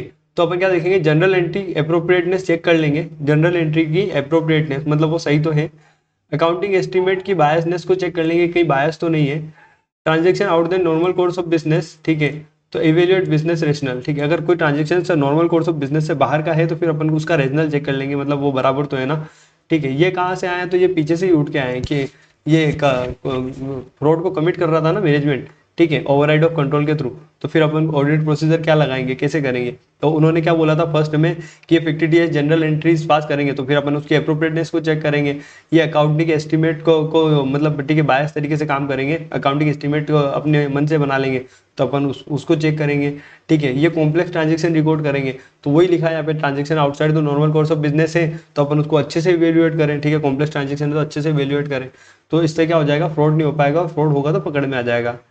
फिर क्या होता है, impossibility to continue the performance of audit, ठीक है, मतलब आप ऑडिट करने गए, आपको फ्रॉड मिला, पता चला कि इतना भयंकर फ्रॉड हो रखा है कि आप यहाँ पे कंटिन्यू नहीं कर सकते, मतलब आप यहाँ पे एज एन ऑडिटर कंटिन्यू नहीं कर पा रहे हो, तो फिर क्या होगा देखो, फिर क्या होगा, फ्रॉड एक्सेप्शनल सर्कमस्टांसेस, ठीक है, में क्या होता है, ऑडिटर कंटिन्यू नहीं कर पाएगा, ठीक है, एक मिनट, ठीक है, impossibility to continue performance of audit, अगर फ्रॉड हो रहा है, कुछ एक्सेप्शनल सर्कमस्टांसेस आते हैं कि ऑडिटर कंटिन्यू नहीं कर पा रहा है तो ऑडिटर क्या करेगा, ठीक है, अगर ऑडिटर कंटिन्यू नहीं कर पा रहा है तो ऑडिटर क्या करेगा, तो auditor shall determine legal responsibility requirement, ठीक है, जो क्या वो चेक करेगा पहले कि लीगल रेस्पॉन्सिबिलिटी और रिक्वायरमेंट क्या है, to report to regulatory authorities, ठीक है, मतलब रेगुलेटरी अथॉरिटीज को रिपोर्ट करने की रिगार्डिंग, ठीक है। फिर क्या करेगा, कंसिडर करेगा विड्रॉ को इफ लीगली परमिटेड, अगर विड्रॉल लीगली परमिटेड है तो कंसिडर करेगा, और अगर विड्रॉल कर रहा है, ठीक है, अगर ऑडिटर विड्रॉ कर रहा है तो फिर क्या करेगा, वो discuss with management and TCWG withdrawal and reason, ठीक है, मैनेजमेंट और टीसीडब्ल्यूजी को विड्रॉल और रीजन दोनों बताएगा, और फिर क्या, अगर कोई लीगल रेस्पॉन्सिबिलिटी है रिपोर्ट करने की रेगुलेटरी अथॉरिटीज को तो वो उनको भी बताएगा विड्रॉल और रीजन, ठीक है। फिर लास्ट में अपन देखो एक और चीज लिखी हुई है, मैनेजमेंट रिप्रेजेंटेशन, ठीक है, मैनेजमेंट रिप्रेजेंटेशन अपन ले लेते हैं, ठीक है, मैनेजमेंट रिप्रेजेंटेशन अपन ले लेते हैं, ओके। मैनेजमेंट रिप्रेजेंटेशन के अपन क्या, रिप्रेजेंटेशन के अंदर अपन क्या लेंगे, तो अपन पूछ लेंगे कि responsibility for internal control acknowledge, ठीक है, मतलब इंटरनल कंट्रोल की रेस्पॉन्सिबिलिटी आप लोगों की है, ये एक्नॉलेजमेंट ले लेंगे, ठीक है।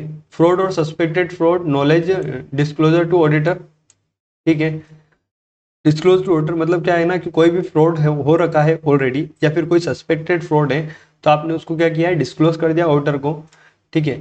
एनी एलिगेशन ऑफ फ्रॉड और suspected fraud knowledge by employ और अदर, ठीक है, मतलब कोई अगर एलिगेशन है फ्रॉड का या फिर कोई सस्पेक्टेड फ्रॉड का और इनकी नॉलेज में है, ठीक है, किसने किया है, या तो एम्प्लॉय ने किया है या अदर ने किया है, तो ये किसको बता देना होगा इनकम, ठीक है, इंडस्ट्री वालों को, फैक्ट्री वालों को, कंपनी वालों को जिनके ऑडिट करने अपन गए हैं, उनको ऑडिटर को ये बता देना होगा। तो इसी के साथ में अपना ऐसे 240 कंप्लीट है, ठीक है। तो इसी के साथ में अपना ऐसे 240 कंप्लीट है। मतलब क्या था ऐसे का नाम अपना, तो ऐसे का नाम था auditor responsibility relating to fraud of an audit of a financial statement. ठीक है। तो अच्छा खासा नाम है ऐसे 240 का। फिर अब अपन देखते हैं, अब अपन क्या देखेंगे, तो अपन देखेंगे ऐसे 250।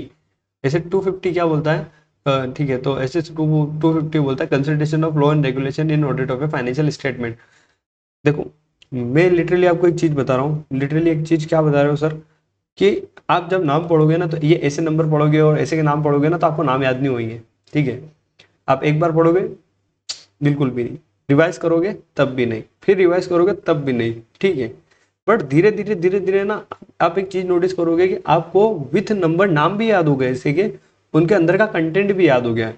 ठीक है। मतलब ओवर द पीरियड जब आप 3-4 बार पढ़ लेते हो, 5 बार पढ़ लेते हो, तो उस केस में फिर क्या है ना, कि आपको नंबर के साथ में नाम याद हो जाते हैं ऐसे ऐसे के, कि वो ऐसे नंबर भी ये है और ऐसे का नाम भी ये है। ठीक है। और मैं सीरीज में पढ़ाने का कारण भी यही था कि क्या है ना, कि आपको सीरीज वाइज पता चले कि हाँ इसके बाद ये, इसके बाद ये, इसके बाद ये, इसके बाद ये, ऐसे करके। वरना क्या है ना, कि मैं आपको रैंडम रैंडम अगर ऐसे बताऊं कि पहले मैंने आपको 250 बता दिया, फिर मैं आपको सीधे 315 बता दूं, ठीक है, फिर हो सके 700 बता दूं, तो मतलब आप भी थोड़े क्या कंफ्यूज हो जाओगे। और अभी अपन इस स्टेज पे हैं, ठीक है, रिवीजन करने आए हैं, तो हम कहीं से भी कुछ भी पढ़े हमको समझ में आ जाना चाहिए। ठीक है सर, क्योंकि ऑलरेडी अपन रिवीजन कर रहे हैं ना। ठीक है। पहली बार तो पढ़ नहीं रहे हैं, पहली बार पढ़ रहे होते तो अपन को लिंकेज करना पड़ता है इधर उधर से। अब तो क्या है ना, कि लिंकेज आ रहा है तो अपन डायरेक्ट रेफरेंस दे रहे हैं। ठीक है। और वहां जाके देख नहीं रहे। ओके सर, ठीक है, हम समझ गए। तो अपन नेक्स्ट ऐसे पढ़ते हैं। ठीक है। Consultation of law and regulation in an audit of a financial statement. Okay, ठीक है, तो अब अपन इसको पढ़ते हैं आगे। ऐसे 250 अपना। ठीक है, तो ये बराबर दिख रहा है। ओके, अब आ जाएगा।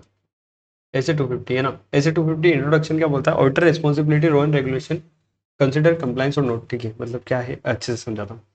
ऑडिटर की रिस्पॉन्सिबिलिटी है कि लो रेगुलेशंस को कंसिडर करें अगर कंप्लाइंस हो रहा है या नहीं हो रहा है तो। ठीक है। मतलब ऑडिटर की रिस्पॉन्सिबिलिटी है लो रेगुलेशन को कंसिडर करें कि कंप्लाइंस हो रहा है या नहीं हो रहा है। ठीक है। नॉन कंप्लायंस का क्या मतलब होता है, नॉन कंप्लायंस मीन एक्ट। ठीक है। कौन सा एक्ट, या तो इंटेंशनल होगा या अनइंटेंशनल होगा, मतलब या तो जानबूझ के हम कर रहे हैं ये एक्ट, या फिर गलती से हो रहा है। ठीक है।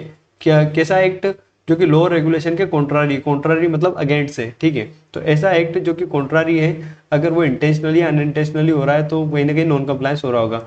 ठीक है। बट इस नॉन कंप्लायंस में किसको इंक्लूड नहीं किया है, not include personal misconduct. Personal misconduct का मतलब क्या, कि मान लो, ठीक है, आप फैक्ट्री वगैरह चला रहे हो, तो मतलब आपको वेस्ट वगैरह इन सब के लॉस वगैरह बने रहते हैं। ठीक है। आप कितना धुआं हुआ निकाल सकते हैं, एमिशन वगैरह इसके बने होते हैं, कार्बन क्रेडिट्स वगैरह देते हैं। ठीक है। तो सारी चीज़ों का आपको मतलब ऐसे बताया होता है, लोग रेगुलेशन के हिसाब से चलना होता है। लेकिन मान लो किसी दिन वहाँ का एमडी निकला, एमडी निकल के वहाँ आसपास जाके किसी लड़की को छेड़ वेड़ के आ गया। ठीक है। तो अब ये छेड़ के आ गया, इससे कंपनी का क्या लेना देना, इससे फैक्ट्री का क्या लेना देना, ये इसका पर्सनल मिसकंडक्ट है ना। अब इसको ले जाओ थाने में और 2-4 मारो पट्टे इसके। ठीक है। तो ये एमडी को मारो, ये इसका पर्सनल मिसकंडक्ट है, इसको अपन ना इससे इससे लिंकेज नहीं करेंगे। क्यों, तो ठीक है, पर्सनल मिसकंडक्ट को नॉन कंप्लायंस नहीं मानते। अपन को वहाँ का देखना है कि भैया ये वेस्ट वाटर था, ये रिवर में ऐसे डायरेक्टली डंप नहीं करना है, इसका वाटर ट्रीटमेंट वगैरह करना है, ऐसे करके कुछ कुछ चीज़ें होती है, वो अपने को देखनी पड़ती है। ठीक है। तो पर्सनल मिसकंडक्ट यहाँ पे कवर नहीं होता है। ओके सर, ठीक है, आगे बताओ। तो आगे अगर अपन देखें कि responsibility of management for non compliance with law and regulation, मतलब मैनेजमेंट की क्या रेस्पॉन्सिबिलिटी है non compliance with law and regulation अगर हो रहा है तो मैनेजमेंट क्या करेगा, इंप्लीमेंट कर देगा policy and procedure for prevention and detection of non compliance. ठीक है। एक तो प्रिवेंशन होता है मतलब बचा लेना, और डिटेक्शन मतलब अगर हो गया नॉन कंप्लायंस तो उसको पता लगा लेना। ठीक है। मतलब या तो बचा लेना या पता लगा लेना। ठीक है। प्रिवेंशन यानी बचा लेना, ठीक है, डिटेक्शन यानी पता लगा लेना। ठीक है। तो या तो बचा ले या पता लगा ले, तो उसको ऐसे पॉलिसीज एंड प्रोसीजर बनाने पड़ेंगे। ठीक है। तो कैसे पॉलिसीज एंड प्रोसीजर बनाने पड़ेंगे, तो देखो, पहला है मॉनिटरिंग लीगल रिक्वायरमेंट। ठीक है। मतलब ऐसे पॉलिसीज एंड प्रोसीजर बनाए जिससे क्या हो सके, मॉनिटरिंग, ठीक है, ध्यान में रख सके लीगल रिक्वायरमेंट को। ठीक है। सेकंड क्या होता है, एंगेजिंग लीगल एडवाइजर। ठीक है। आप किसी लीगल एडवाइजर को एंगेज कर लो अपने साथ में, टू असिस्ट इन मॉनिटरिंग। ठीक है। तो वो आपको ध्यान रखने में मदद कर पाए। ओके। ठीक है। थर्ड क्या है, maintain registered law and regulation record of complaint and record of complaint. ठीक है। मतलब आप एक ऐसा रजिस्टर मेंटेन करो जिसके अंदर कितने लॉ एंड रेगुलेशन आपके ऊपर एप्लीकेबल हो रहे हैं वो सारे लिख दो, और कोई की कंप्लेंट्स, कितनी कंप्लेंट्स आपके ऊपर रजिस्टर हो रही है वो सारी भी आप उस रजिस्टर के अंदर मेंटेन करो। ठीक है। आप अपने यहाँ का इंटरनल कंट्रोल भी इस तरीके से बनाओ। ठीक है। ताकि वो लॉ रेगुलेशन को कंप्लाई करते हुए चले। ठीक है। आप अपने यहाँ पे डेवलप कर दो एक कोड ऑफ कंडक्ट। ठीक है। कोड ऑफ कंडक्ट मतलब एक प्रोसीजर वगैरह होता है वो ठीक है डेवलप कर दो, ताकि क्या है ना, कि उस प्रोसेस के थ्रू ही सारा काम हुआ है, ठीक है। अगर उस प्रोसेस के थ्रू सारा काम होगा तो अपन लॉ के कंप्लायंस के हिसाब से चलेंगे, अदरवाइज क्या हो जाएगा, हम लॉ का नॉन कंप्लायंस कर लेंगे, ठीक है। तो इसीलिए हम क्या करेंगे, डेवलप कर देंगे कोड ऑफ कंडक्ट को, ठीक है। अगर अपन कोड ऑफ कंडक्ट बना रहे हैं तो अपन क्या करेंगे, एम्प्लॉय को प्रॉपर ट्रेनिंग दे देंगे so that able to understand code of conduct, ठीक है। तो वो क्या कर सके, अंडरस्टैंड कर पाए कोड ऑफ कंडक्ट को, ओके, ठीक है। फिर अपन देखेंगे monitor compliance with code of conduct, ठीक है। मतलब अगर अपन ने कोड ऑफ कंडक्ट बना दिया, ट्रेनिंग वेनिंग करा दिए, तो क्या मतलब काम हो गया क्या, तो नहीं, आपको मॉनिटर करना पड़ेगा, आपको देखना पड़ेगा बार बार क्या कि कंप्लायंस हो रहा है ना विद कोड ऑफ कंडक्ट के हिसाब से। ओके सर, ठीक है, यहाँ तक कोई प्रॉब्लम नहीं है। फिर रेस्पॉन्सिबिलिटी ऑफ ऑडिटर, तो सर ये तो मैनेजमेंट की रेस्पॉन्सिबिलिटी है पोल्यूशन प्रोसीजर बनाना, तो ऑडिटर का क्या काम है इस के हिसाब से। तो देखो ऑडिटर का क्या काम है, तो देखो पहले तो ऑडिटर का काम है ना, इन्होंने बोल दिया कि ऑडिटर का कुछ काम ही नहीं है, ठीक है। मतलब क्या है कि इनहेरेंट लिमिटेशन ऑफ ऑडिटर, ठीक है। मतलब जहाँ जहाँ पे आती है तो पहले तो ये बोलते थे इनहेरेंट लिमिटेशन ऑफ ऑडिटर, ठीक है। मतलब ऑडिटर का तो कुछ काम है ही नहीं, फिर बोल देते हैं ठीक है थोड़ा बहुत काम होता है। तो इनहेरेंट लिमिटेशन ऑफ ऑडिटर के अंदर क्या बोल सकते हैं, क्या क्या क्या लिखा हुआ है अपने पास में कि many law and regulation financial statement पे डायरेक्ट इफेक्ट करते हैं, ठीक है। Many law and regulation financial statement पे डायरेक्ट इफेक्ट करते हैं, okay. Non compliance design to conciliate, ठीक है। नॉन कंप्लायंस क्या होता है, जो डायरेक्ट इफेक्ट करते हैं ना उनको क्या करता है, कॉन्सिलेट मतलब छुपाने का काम कर रहा है, ठीक है, जो कि इंटेंशनल होता है, ओके। नॉन कंप्लायंस के जो मैटर होते हैं वो लीगल डिटर्मिनेशन बाय कोर्ट होते हैं, तो ठीक है, इसलिए क्या है ना ऑडिटर कुछ कर नहीं पाता। लीगल डिटर्मिनेशन ऑफ कोर्ट मतलब ये है कि ठीक है किसी कोई एक एक्ट हो गया है, ठीक है, नॉन कंप्लायंस हो गया है, अब पेनल्टी लगेगी या नहीं लगेगी, ये लीगल डिटर्मिनेशन ऑफ कोर्ट है, ये कोर्ट फैसला देगा, ठीक है। अब कोर्ट ही फैसला देगा तो यहाँ पे ऑडिटर क्या ही जजमेंट लगाएगा अपना। तो दैट्स वाई क्या है ना कि यहाँ पे इनहेरेंट लिमिटेशन होती है ऑडिटर की, मतलब ऑडिटर क्या है ना कि डायरेक्टली कुछ नहीं कह सकता इन चीज़ों के बारे में।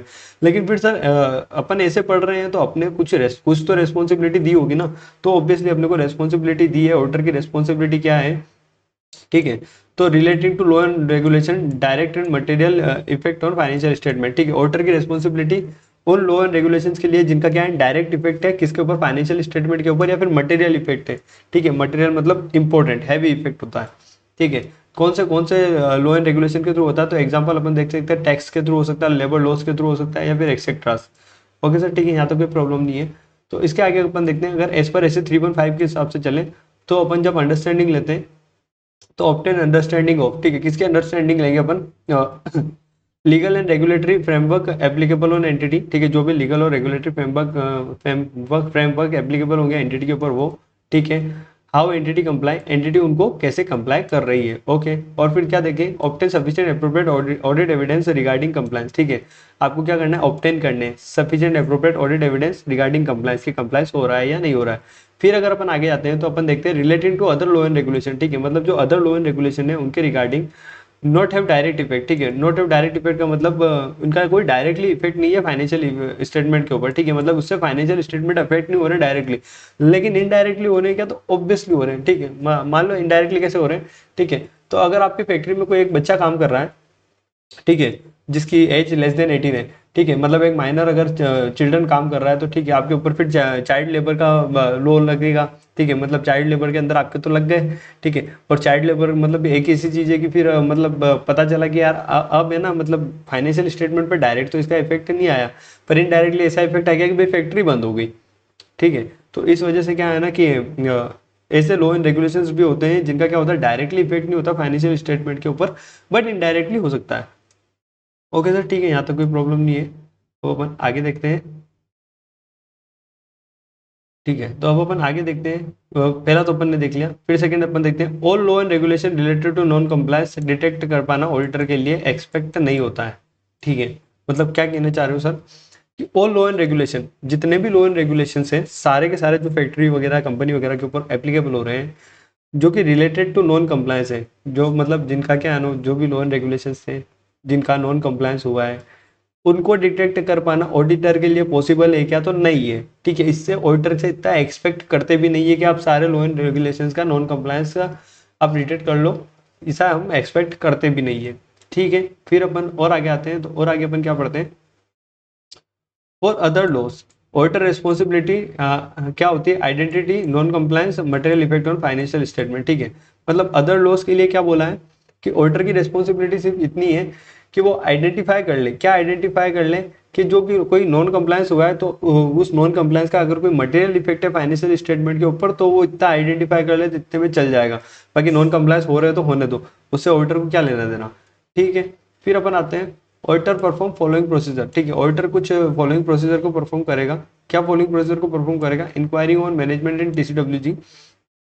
ठीक है, मतलब इंक्वायरी करेगा किसके साथ में इंक्वायरी करेगा ऑडिटर। ठीक है, तो अब कंपनी के लोगों के साथ इंक्वायरी करेगा, कंपनी में कौन लोग इंक्वायरी करेगा? तो मैनेजमेंट और टीसीडब्ल्यूजी से इंक्वायरी करेगा। और क्या कर सकता है? इंस्पेक्टिंग कर सकता है कॉरस्पॉन्डिंग विद रेगुलेटरी अथॉरिटी। ठीक है, और रेगुलेटरी अथॉरिटी के साथ में इंस्पेक्टिंग कर सकता है। ठीक है, फिर क्या हो सकता है? Auditor remain alert two instances of non compliant. ठीक है, मतलब कोई ऐसा केसेस वगैरह सामने आता है तो ऑडिटर को हमेशा रिमेन अलर्ट रहना पड़ेगा। ठीक है, ठीक है सर, यहाँ तक कोई प्रॉब्लम नहीं है। फिर देखो indication of non compliance with non regulation, मतलब इंडिकेशन हमें पता कैसे चलेगा कि यहाँ पे नॉन कंप्लायंस हुआ है। ठीक है, तो क्या इंडिकेशन क्या होते हैं? मतलब पता कैसे चलता है कि हाँ यार कुछ तो गड़बड़ चल रही है, ऐसा है, कुछ तो गड़बड़ है यार, कुछ तो गड़बड़। कैसे पता चलेगा? तो देखो ऐसे पता चलेगा, information about following matter providing indication. ठीक है, मतलब ये कुछ चीजें होगी तो इन चीजों से क्या है ना कि थोड़ा थोड़ा आपको मतलब ऐसे फील आएगा कि हो सकता है यहाँ पे लॉ एंड रेगुलेशन का डिसओबे हुआ है। ठीक है, नॉन कंप्लायंस हुआ है। कैसे कैसे? तो देखो पहला क्या पॉइंट आता है? Investigation by regulators and government department. ठीक है, ठीक है, जीएसटी का छापा पड़ा है आपके पास में, इनकम टैक्स का छापा पड़ा है। ठीक है, कस्टम वालों का छापा पड़ा है, या फिर क्या ईडी का छापा पड़ा है। तो अब इसको देख के तो पता चल रहा है ना कहीं आपने लॉ एंड रेगुलेशंस को तोड़ा होगा। ठीक है, मतलब law and regulation, income tax act भी तो एक लॉ है ना अपने पास में। ठीक है, तो इनकम टैक्स का आपने क्या किया है कि डिसओबे कर दिया है, मतलब नॉन कंप्लायंस किया है। जीएसटी का डिसओबे किया है, नॉन कंप्लायंस किया है। ठीक है, कस्टम का नॉन कंप्लायंस किया है। ठीक है, तो उस केस में आपके पास में छापे पड़ रहे हैं। ओके, फिर क्या आता है? Second, legal retainership fees unusual payment. ठीक है, लीगल और रिटेंशनशिप फीस। ठीक है, लीगल फीस मतलब समझ रहे हो, आप वकीलों को ज्यादा पेमेंट कर रहे हो। ठीक है, अनयूजुअल पेमेंट कर रहे हो, तो क्यों कर रहे हो? कहीं ना कहीं दिक्कत आई हुई होगी। ठीक है, तो फिर आपको कोर्ट की प्रोसीडिंग्स में जाना पड़ रहा होगा। ठीक है, तो आप लीगल पेमेंट वगैरह दे रहे होंगे उनको। ठीक है, फिर और क्या आता है? Sales commission excessive. अगर आप किसी को सेल्स कमीशन भी एक्सेसिव देते हो, मतलब आप अपनी सेल्स बढ़ाना चाह रहे हो, तो कहीं ना कहीं इलीगल बेनिफिट आप कहीं ना कहीं लेना चाह रहे हो। ठीक है, तो सेल्स अगर कमीशन एक्सेसिव दे रहे हो तो क्यों दे रहे हो? ठीक है, तो ये भी क्या एक इंडिकेशन है कि आपने कहीं ना कहीं पे लॉ एंड रेगुलेशन का कंप्लायंस नहीं किया है। फिर क्या आता है? देखो, payment made other than country from which goods and services are originated. ठीक है, मतलब मान लो कि आपने तो है ना जापान से तो गुड्स मंगवाए। ठीक है, जापान से गुड्स मंगवाए और पेमेंट आप मॉरिशस में कर रहे हो, ऐसा क्यों? गुड्स तो ओरिजिनेट कहाँ से हुए? जापान से हुए, तो आप जापान में पेमेंट क्यों नहीं कर रहे हो? आप मॉरिशस में पेमेंट क्यों कर रहे हो? ठीक है, तो कहीं ना कहीं पे ऐसा लगता है फिर इससे कि कहीं लॉ रेगुलेशंस का नॉन कंप्लायंस हो रहा है। मतलब ऐसा जरूरी है क्या कि हमेशा ही होगा कि जापान वाली कंपनी की एक और सब्सिडरी कंपनी थी, इसने जापान वाली कंपनी ने बोल दिया मॉरिशस में पेमेंट कर देना, तो इससे कोई प्रॉब्लम है क्या? प्रॉब्लम नहीं है। ठीक है, बट ये एक इंडिकेशन दे रहा है कि हो सकता है नॉन कंप्लायंस हो रहा हो। ठीक है, यहाँ तक भी कोई प्रॉब्लम नहीं है। फिर क्या? Transaction with company registered in tax haven. ठीक है, कोई ऐसी कंपनी जो कि टैक्स हेवन कंपनी है, वहाँ पे आप क्या कर रहे हो? ट्रांजेक्शन कर रहे हो, तो ये एक इंडिकेशन होता है। फिर क्या होता है? अनस्पेसिफाइड सर्विसेज पेमेंट कंसल्टेंट्स और गवर्नमेंट एम्प्लॉय। ठीक है, मतलब अनस्पेसिफाइड सर्विसेज, मतलब जिनका कोई स्पेसिफाइड नहीं हो पा रहा है कि ये सर्विसेज कैसी क्या है, उसका आप पेमेंट कर रहे हो। किसको पेमेंट कर रहे हो? कोई कंसल्टेंट है उसको पेमेंट कर रहे हो, या फिर कोई गवर्नमेंट एम्प्लॉय। ठीक है, गवर्नमेंट एम्प्लॉयज को कौन सा पेमेंट करते हो पता है आप? रिश्वत वाला। ठीक है, मतलब ब्रीफ वगैरह दे रहे हो उनको, तो रिश्वत वाला पेमेंट कोई कर रहे हो जो कि अनस्पेसिफाइड सर्विसेज है। अब उसको आप ऐसे लिखोगे तो नहीं कि हमने brief the books of accounts के अंदर। ठीक है, तो खाली बस आपने पेमेंट लिख दिया होगा डायरेक्टली कि हाँ हमने पेमेंट किया। तो ये पेमेंट क्यों किया है? तो इससे आपको क्या पता चलता है? इससे पता चलता है कि कहीं ना कहीं पे लॉ एंड रेगुलेशन का नॉन कंप्लायंस हुआ है। ठीक है, फिर अगर आपके पिक्चरों में एडवर्स कमेंट आ रहे हैं, पिक्चरों में इन द सेंस आपकी टीवी में मीडिया के अंदर एडवर्स कमेंट आ रहे हैं, न्यूज़ व्यूज़ पे क्या है ना कि बिल्कुल आपको नंगा कर दिया है। ठीक है, मीडिया के सामने आपकी कंपनी को नंगा कर दिया गया है, तो आपके एडवर्स कमेंट आ रहे हैं, पता चल रहा है कि ये कंपनी तो चोर है, फलाना है, ढिमका है, ऐसे करके आ रहा है। तो अब कहीं ना कहीं पे पता चल रहा है कि लॉ एंड रेगुलेशन का नॉन कंप्लायंस हुआ है। फिर क्या होता है? Purchasing significantly above market price. ठीक है, मतलब आपकी कंडीशन इतनी बेकार हो गई है कि अब आपको कोई माल भी उधार पे देने को तैयार नहीं हो रहा, और ना ही तो सेम प्राइस पे देने को तैयार हो रहा है, आपको माल भी नहीं मिल रहा है। तो अब आप क्या कर रहे होंगे? हायर प्राइस पे माल खरीद रहे होंगे। तो कहीं ना कहीं पे फिर पता चलता है कि आपने लॉ एंड रेगुलेशंस का कोई ना कोई गड़बड़ करी होगी, इस वजह से आपको लोग बाग माल देने के लिए भी रेडी नहीं है, तो आप ज़्यादा प्राइस देके माल खरीद रहे हो। ठीक है सर, यहाँ तक कोई प्रॉब्लम नहीं है। इसके आगे अपन देखते हैं audit procedure when non compliance is identified और सस्पेक्टेड। ठीक है, अब ऑडिट प्रोसीजर क्या होगा? जब नॉन कंप्लायंस आइडेंटिफाई हो गया या फिर सस्पेक्टेड हो गया कि हाँ भाई कोई नॉन कंप्लायंस हुआ है, तो अपन क्या करेंगे ऑडिट प्रोसीजर के अंदर, obtain understanding of nature of act and circumstances, ठीक है। मतलब हम एक अंडरस्टैंडिंग लेंगे कि नेचर ऑफ एक्ट क्या, एक्ट क्या हुआ है और सर्कमस्टांसेस क्या बैठे हैं, और उसके इवेल्युएट करेंगे इफेक्ट ऑन फाइनेंशियल स्टेटमेंट की फाइनेंशियल स्टेटमेंट पे उसका क्या इफेक्ट आने वाला है। ठीक है सर, यहाँ तक भी कोई प्रॉब्लम नहीं। इसके आगे अगर अपन देखें तो इसके आगे अगर अपन देखें तो इसके आगे क्या आ रहा है, ठीक है। Discuss matter with management if not possible sufficient information obtain legal advice, ठीक है। मतलब आपको क्या करना है कि मैटर को डिस्कस करना है मैनेजमेंट के साथ में, ठीक है। मैनेजमेंट के साथ में डिस्कस करो, और अगर मैनेजमेंट इन्फॉर्मेशन प्रोवाइड नहीं करे, सफिशिएंट इन्फॉर्मेशन प्रोवाइड नहीं करे, तो फिर आपको क्या करना पड़ेगा, आपको एक लीगल एडवाइस लेनी पड़ेगी, ठीक है। वकीलों का सहारा लेना पड़ेगा, ओके।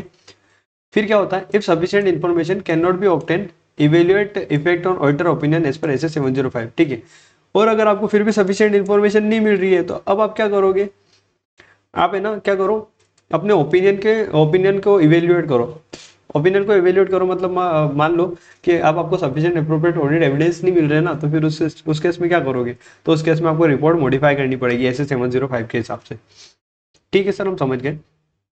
फिर देखो लास्ट में क्या आता है, reporting responsibility of auditor for non compliance of law and regulation, ठीक है। आपको रिपोर्टिंग रेस्पॉन्सिबिलिटी मतलब अगर आपको लॉ एंड रेगुलेशन दिखते हैं, तो उस केस में आपको क्या है ना, रेगुलेटरी अथॉरिटीज को आपको रिपोर्ट तो करना पड़ेगा ना कि इस कंपनी में ये लॉ का इन्होंने ब्रीच कर दिया है ऐसे करके।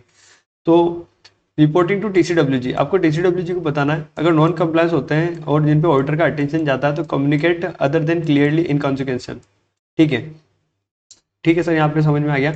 इफ नॉट कंप्लायंस इंटेंशनल और and material communicate as soon as practicable, ठीक है। फिर क्या होता है, if auditor suspect TCWG involve in non compliance, अगर ऑडिटर को ऐसा लगे कि टीसीडब्ल्यूजी भी इस नॉन कंप्लायंस में इन्वॉल्व है, तो फिर क्या करेगा, ये कम्युनिकेट कर देगा नेक्स्ट हायर अथॉरिटी को सच एज ऑडिट कमेटी, ठीक है। तो ये किसको कर देगा, कम्युनिकेट ऑडिट कमेटी को। Where no such authority obtain legal advice, ठीक है। पर मान लो कोई सेकंड हायर अथॉरिटीज अवेलेबल ही नहीं है, तो फिर उस केस में क्या करें, उस केस में आप एक काम करो, लीगल एडवाइस ले लो, ठीक है। किससे लीगल एडवाइस ले लो, लॉयर से, ठीक है सर, हम समझ गए। फिर ये तो हो गई अपनी reporting responsibility for non compliance of law and regulation. अब अपन देखते हैं रिपोर्टिंग इन ऑडिटर रिपोर्ट, ठीक है। ऑडिटर रिपोर्ट जो अपन बनाएंगे, ठीक है, ऐसे 700 के हिसाब से जो अपन ऑडिट रिपोर्ट बनाते हैं, उसके अंदर क्या, उसका क्या करेंगे, तो 700 के हिसाब से जब अपन ऑडिट रिपोर्ट बनाएंगे, तो उसके अंदर अपन चेक करेंगे कि क्या सफिशिएंट एप्रोप्रिएट ऑडिट एविडेंस सही अपने को मिलेंगे क्या रिगार्डिंग नॉन कंप्लायंस, ठीक है। अगर हाँ मिल गए हैं और नॉन कंप्लायंस प्रूफ हो गया है, ठीक है, और अगर उसका मटेरियल इफेक्ट आ रहा है फाइनेंशियल स्टेटमेंट पे, ठीक है, तो मतलब मटेरियल है but not disclose in financial statement, मतलब मटेरियल इफेक्ट तो है बट इन्होंने फाइनेंशियल स्टेटमेंट के अंदर डिस्क्लोज भी नहीं किया है, ठीक है। नॉन कंप्लायंस मिला है, इन्होंने फाइनेंशियल स्टेटमेंट के अंदर क्या किया, इन्होंने डिस्क्लोज नहीं किया है, ठीक है। तो अब अपन क्या देखेंगे कि ये मटेरियल तो है बट अगर परवेसिव नहीं है, तो फिर क्वालिफाइड दे देंगे, बट अगर ये मटेरियल भी है परवेसिव भी है, तो फिर अपन एडवर्स ओपिनियन दे देंगे। फिर सेकंड केस पे चलते हैं, ठीक है। मतलब ये कैसे आएगी रिपोर्ट्स, मैंने आपको बता दिया कि या तो क्वालिफाइड आएगी या एडवर्स आएगी, बट अगर आपको सफिशिएंट एप्रोप्रिएट ऑडिट एविडेंस नहीं मिलते हैं, ठीक है, मतलब फिर ये क्या हो जाएगी, पॉसिबल इफेक्ट्स वाली बात आ जाएगी रिगार्डिंग नॉन कंप्लायंस, ठीक है, प्रिक्लूडेड बाय मैनेजमेंट। तो क्वालिफाइड और डिस्क्लेमर ऑफ ओपिनियन, ठीक है, मतलब क्या कि अगर मान लो कि पॉसिबल इफेक्ट जो है वो मटेरियल तो है बट नॉट परवेसिव है, तो इस केस में आप क्वालिफाइड दे दोगे, बट मटेरियल एंड परवेसिव है, तो इस केस में आपको डिस्क्लेमर ऑफ ओपिनियन है, ठीक है। मतलब एक तो आपको एविडेंस नहीं मिले, दूसरे ये क्या है ना कि हर जगह फैले हुए हैं, तो फिर आप डिस्क्लेमर दे दो, ठीक है। बट हमेशा एक बात ध्यान रखना, जब भी आप डिस्क्लेमर ऑफ ओपिनियन दो, उससे पहले आपको क्या है ना कि विड्रॉल का प्रोसीजर देख लेना चाहिए कि डिस्क्लेम तो इससे अच्छा तो विड्रॉल कर लो। ओके सर, ठीक है, हम समझ गए।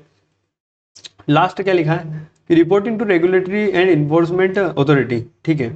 मतलब जो भी रेगुलेटरी या फिर कोई इन्फोर्समेंट अथॉरिटी, उसको कोई रिपोर्टिंग करनी है क्या, तो आपको डिटरमाइन करना पड़ेगा whether responsibility to report to regulatory authority, ठीक है। आप डिटरमाइन करो कि कोई आपकी कोई रेस्पॉन्सिबिलिटी है क्या आपको रेगुलेटरी अथॉरिटी को बताने की, अगर है तो आप बता दो, अगर नहीं है तो मत बताओ, कोई प्रॉब्लम नहीं है। इसी के साथ में आपका क्या है ना, क्या ऐसे 250 कंप्लीट होता है, ठीक है। ऐसे 250 का नाम क्या है अपने पास में, तो consideration of law and regulation in audit of a financial statement. Okay sir, ठीक है, हमारा ऐसे 250 भी कंप्लीट होता है, अच्छी बात है, ठीक है। हमने ऐसे ऐसे कौन सा कर लिया है, तो हमने किया है ऐसे 240 एंड 250, ठीक है। फ्रॉड वाला किया है और non compliance with law and regulation किया। अब अपन 265 करेंगे। 265 मतलब communicate deficiency in internal control to management in TCWG। ठीक है, तो आ जाओ, देखो यही है इसका नाम, बराबर बोल रहा हूँ मैं नाम। ठीक है, communicate deficiency in internal control to TCWG and management. Okay sir, ठीक है। अब अपन ये वाला ऐसे पढ़ते हैं। ओके, तो इंट्रोडक्शन पे अपन चलते हैं। डेफिशिएंसी इन इंटरनल कंट्रोल, ठीक है। व्हेन कंट्रोल मिस स्टेटमेंट को प्रिवेंट और डिटेक्ट नहीं कर पाते, ठीक है, मतलब जब एंटिटी का कोई कंट्रोल अगर मिस स्टेटमेंट को प्रिवेंट नहीं कर पा रहा है, डिटेक्ट नहीं कर पा रहा है, तो इस केस में हम बोलते हैं कि डेफिशिएंसी है इंटरनल कंट्रोल के अंदर। ठीक है, तो ये व्हेन कंट्रोल मिस स्टेटमेंट को प्रिवेंट और डिटेक्ट नहीं कर पाता, तो इस केस में अपन बोलते हैं कि डेफिशिएंसी है। फिर क्या होता है, व्हेन कंट्रोल मिसिंग, ठीक है, मतलब किसी एंटिटी के अंदर कंट्रोल सी नहीं है, मिसिंग है, तो फिर अपन बोल देंगे कि डेफिशिएंसी इन इंटरनल कंट्रोल है। ओके, तो कम्युनिकेशन कैसे होगा, देखो, तो कम्युनिकेशन जो अपन करते हैं, ठीक है, मतलब communication deficiency of in internal control to TCWG and management. ठीक है, अपना ऐसे का जो नाम है उसके हिसाब से जो अपन डेफिशिएंसी TCWG और मैनेजमेंट को कम्युनिकेट करते हैं उसको अपन क्या बोलते हैं, known as letter of weakness. ठीक है, कि लेटर ऑफ वीकनेस अगर कहीं पे वर्ड आ जाए तो आप समझ जाना कि ऐसे 265 की बात करी थी। जो अपन कम्युनिकेशन करते हैं जिस लेटर के थ्रू, उसको अपन बोलते थे लेटर ऑफ वीकनेस। ये अपने को कम्युनिकेशन किसके साथ में करनी है, मैनेजमेंट और TCWG के साथ में। मैनेजमेंट के साथ में जो भी अपन कम्युनिकेशन करते हैं, ठीक है, वो कौन से डेफिशिएंसी के रिगार्डिंग करते हैं, तो मैनेजमेंट के साथ में अपन सारी डेफिशिएंसी, ऑल जितनी भी डेफिशिएंसी है इंटरनल कंट्रोल के अंदर, सारी की सारी डेफिशिएंसी अपन मैनेजमेंट को बता देंगे। ठीक है, इंक्लूडिंग सिग्निफिकेंट डेफिशिएंसी। ठीक है, मतलब ऑल डेफिशिएंसी के अंदर सिग्निफिकेंट डेफिशिएंसी भी इंक्लूड हो चुकी है। बट अपन TCWG की अगर बात करें तो वो है ना हायर लेवल ऑफ अथॉरिटी, उनको सारी डेफिशिएंसी क्या बताओगे, छोटी छोटी चीजें मत बताना, उनको बड़ी चीज बताना। ठीक है, तो बड़ी चीज in the sense TCWG only significant deficiency, ठीक है, शेल बी कम्युनिकेट। आप सिर्फ सिग्निफिकेंट डेफिशिएंसी ही TCWG को बताओगे। ठीक है, फिर ठीक है, फिर आता है अपन देखो significant deficiency in internal control, जो कि अपन TCWG को बताते हैं। तो इंडिकेटर्स क्या है कि significant deficiency in internal control है। अब इंडिकेटर्स की बात चल रही है। ठीक है, तो इंडिकेटर्स के अंदर क्या आता है, एंटिटी के पास में रिस्क असेसमेंट प्रोसेस है ही नहीं या फिर अब्सेंस है। ठीक है ही नहीं, अब्सेंस है, तो उस केस में अपन क्या बोल देंगे कि डेफिशिएंसी इन इंटरनल कंट्रोल हो सकता है। या फिर रिस्क असेसमेंट प्रोसेस है बट इनइफेक्टिव है। ठीक है, मतलब सही से काम नहीं करता है। फिर ठीक है, रिस्क रेस्पॉन्स है वो इनइफेक्टिव है, मतलब जो रिस्क का अपन रेस्पॉन्स करते हैं वो क्या है, इनइफेक्टिव है, इफेक्टिव नहीं है। या फिर जो कंट्रोल इन्वायरमेंट है वो भी क्या है, इनइफेक्टिव है। मतलब मैनेजमेंट को जो डेफिशिएंसी अपन ने प्रीवियसली कम्युनिकेट करी थी, मतलब पहले जो डेफिशिएंसी अपने बता के आए थे, उन्होंने उस पर अभी तक कोई एक्शन ही नहीं लिया। मतलब क्या है ना कि इनका जो कंट्रोल इन्वायरमेंट है बहुत ही इनइफेक्टिव है, बहुत ही बकवास इन्वायरमेंट है। ठीक है, ये लोग ध्यान ही नहीं देते हैं। फिर क्या होता है, auditor miss statement internal control prevent और डिटेक्ट नहीं कर पा रहा है। ठीक है, ऑडिटर मिस स्टेटमेंट जो है इंटरनल कंट्रोल की, उनको ऑडिटर ने बताया है कि जो इंटरनल कंट्रोल है मिस स्टेटमेंट को प्रिवेंट और डिटेक्ट नहीं कर पा रहा है। ठीक है, और मैनेजमेंट जो फाइनेंशियल स्टेटमेंट के अंदर जो प्रिपरेशन है वो सही से नहीं कर पा रही है। ठीक है, तो इसको अपन बोल देंगे कि ठीक है, इंडिकेटर है कि सिग्निफिकेंट एफिशिएंसी इन इंटरनल कंट्रोल हो सकती है। Whether deficiency in internal control constitutes significant deficiency, क्या ये significant deficiency है, तो देखो matter to be consider, इनको अपन मानेंगे significant deficiency। कौन सी deficiency financial statement material misstatement likelihood। ठीक है, deficiency है जिसकी वजह से फाइनेंशियल स्टेटमेंट के अंदर मटेरियल मिसस्टेटमेंट होने के चांसेस काफी ज्यादा है, तो अपन बोल देंगे सिग्निफिकेंट डेफिशिएंसी है। ससेप्टिबिलिटी यानी कि रिस्क ऑफ लॉस और फ्रॉड, अगर रिस्क ऑफ लॉस और फ्रॉड है, ठीक है, यानी ससेप्टिबिलिटी ऑफ लॉस और फ्रॉड है, तो उस केस में अपन बोलेंगे सिग्निफिकेंट डेफिशिएंसी है। फाइनेंशियल स्टेटमेंट अमाउंट और को एक्सपोज कर रहे हैं। ठीक है, फाइनेंशियल स्टेटमेंट के अमाउंट को अगर एक्सपोज किया जा रहा है तो उस केस में हम बोल देंगे सिग्निफिकेंट डेफिशिएंसी को कंटिन्यूस कर रहे हैं। ठीक है, वॉल्यूम ऑफ एक्टिविटी है तो उस केस में भी सिग्निफिकेंट डेफिशिएंसी आप सामने नजर आ सकती है।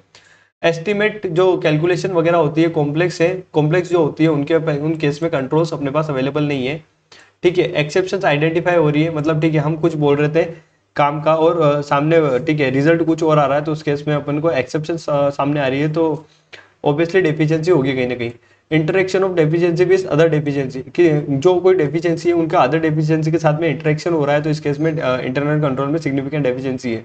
ठीक है, फिर कोई अगर इंपॉर्टेंट कंट्रोल लगाने थे तो वो इंपॉर्टेंट कंट्रोल अगर अवेलेबल नहीं है तो हम बोल देंगे कि सिग्निफिकेंट डेफिशिएंसी है। जैसे क्या है ना कि प्रिवेंशन ऑफ फ्रॉड के लिए अपन को कंट्रोल लगाना था बट कंट्रोल है ही नहीं। रिलेटेड पार्टी ट्रांजेक्शन्स के लिए हमको कंट्रोल लगाना था, कंट्रोल है ही नहीं।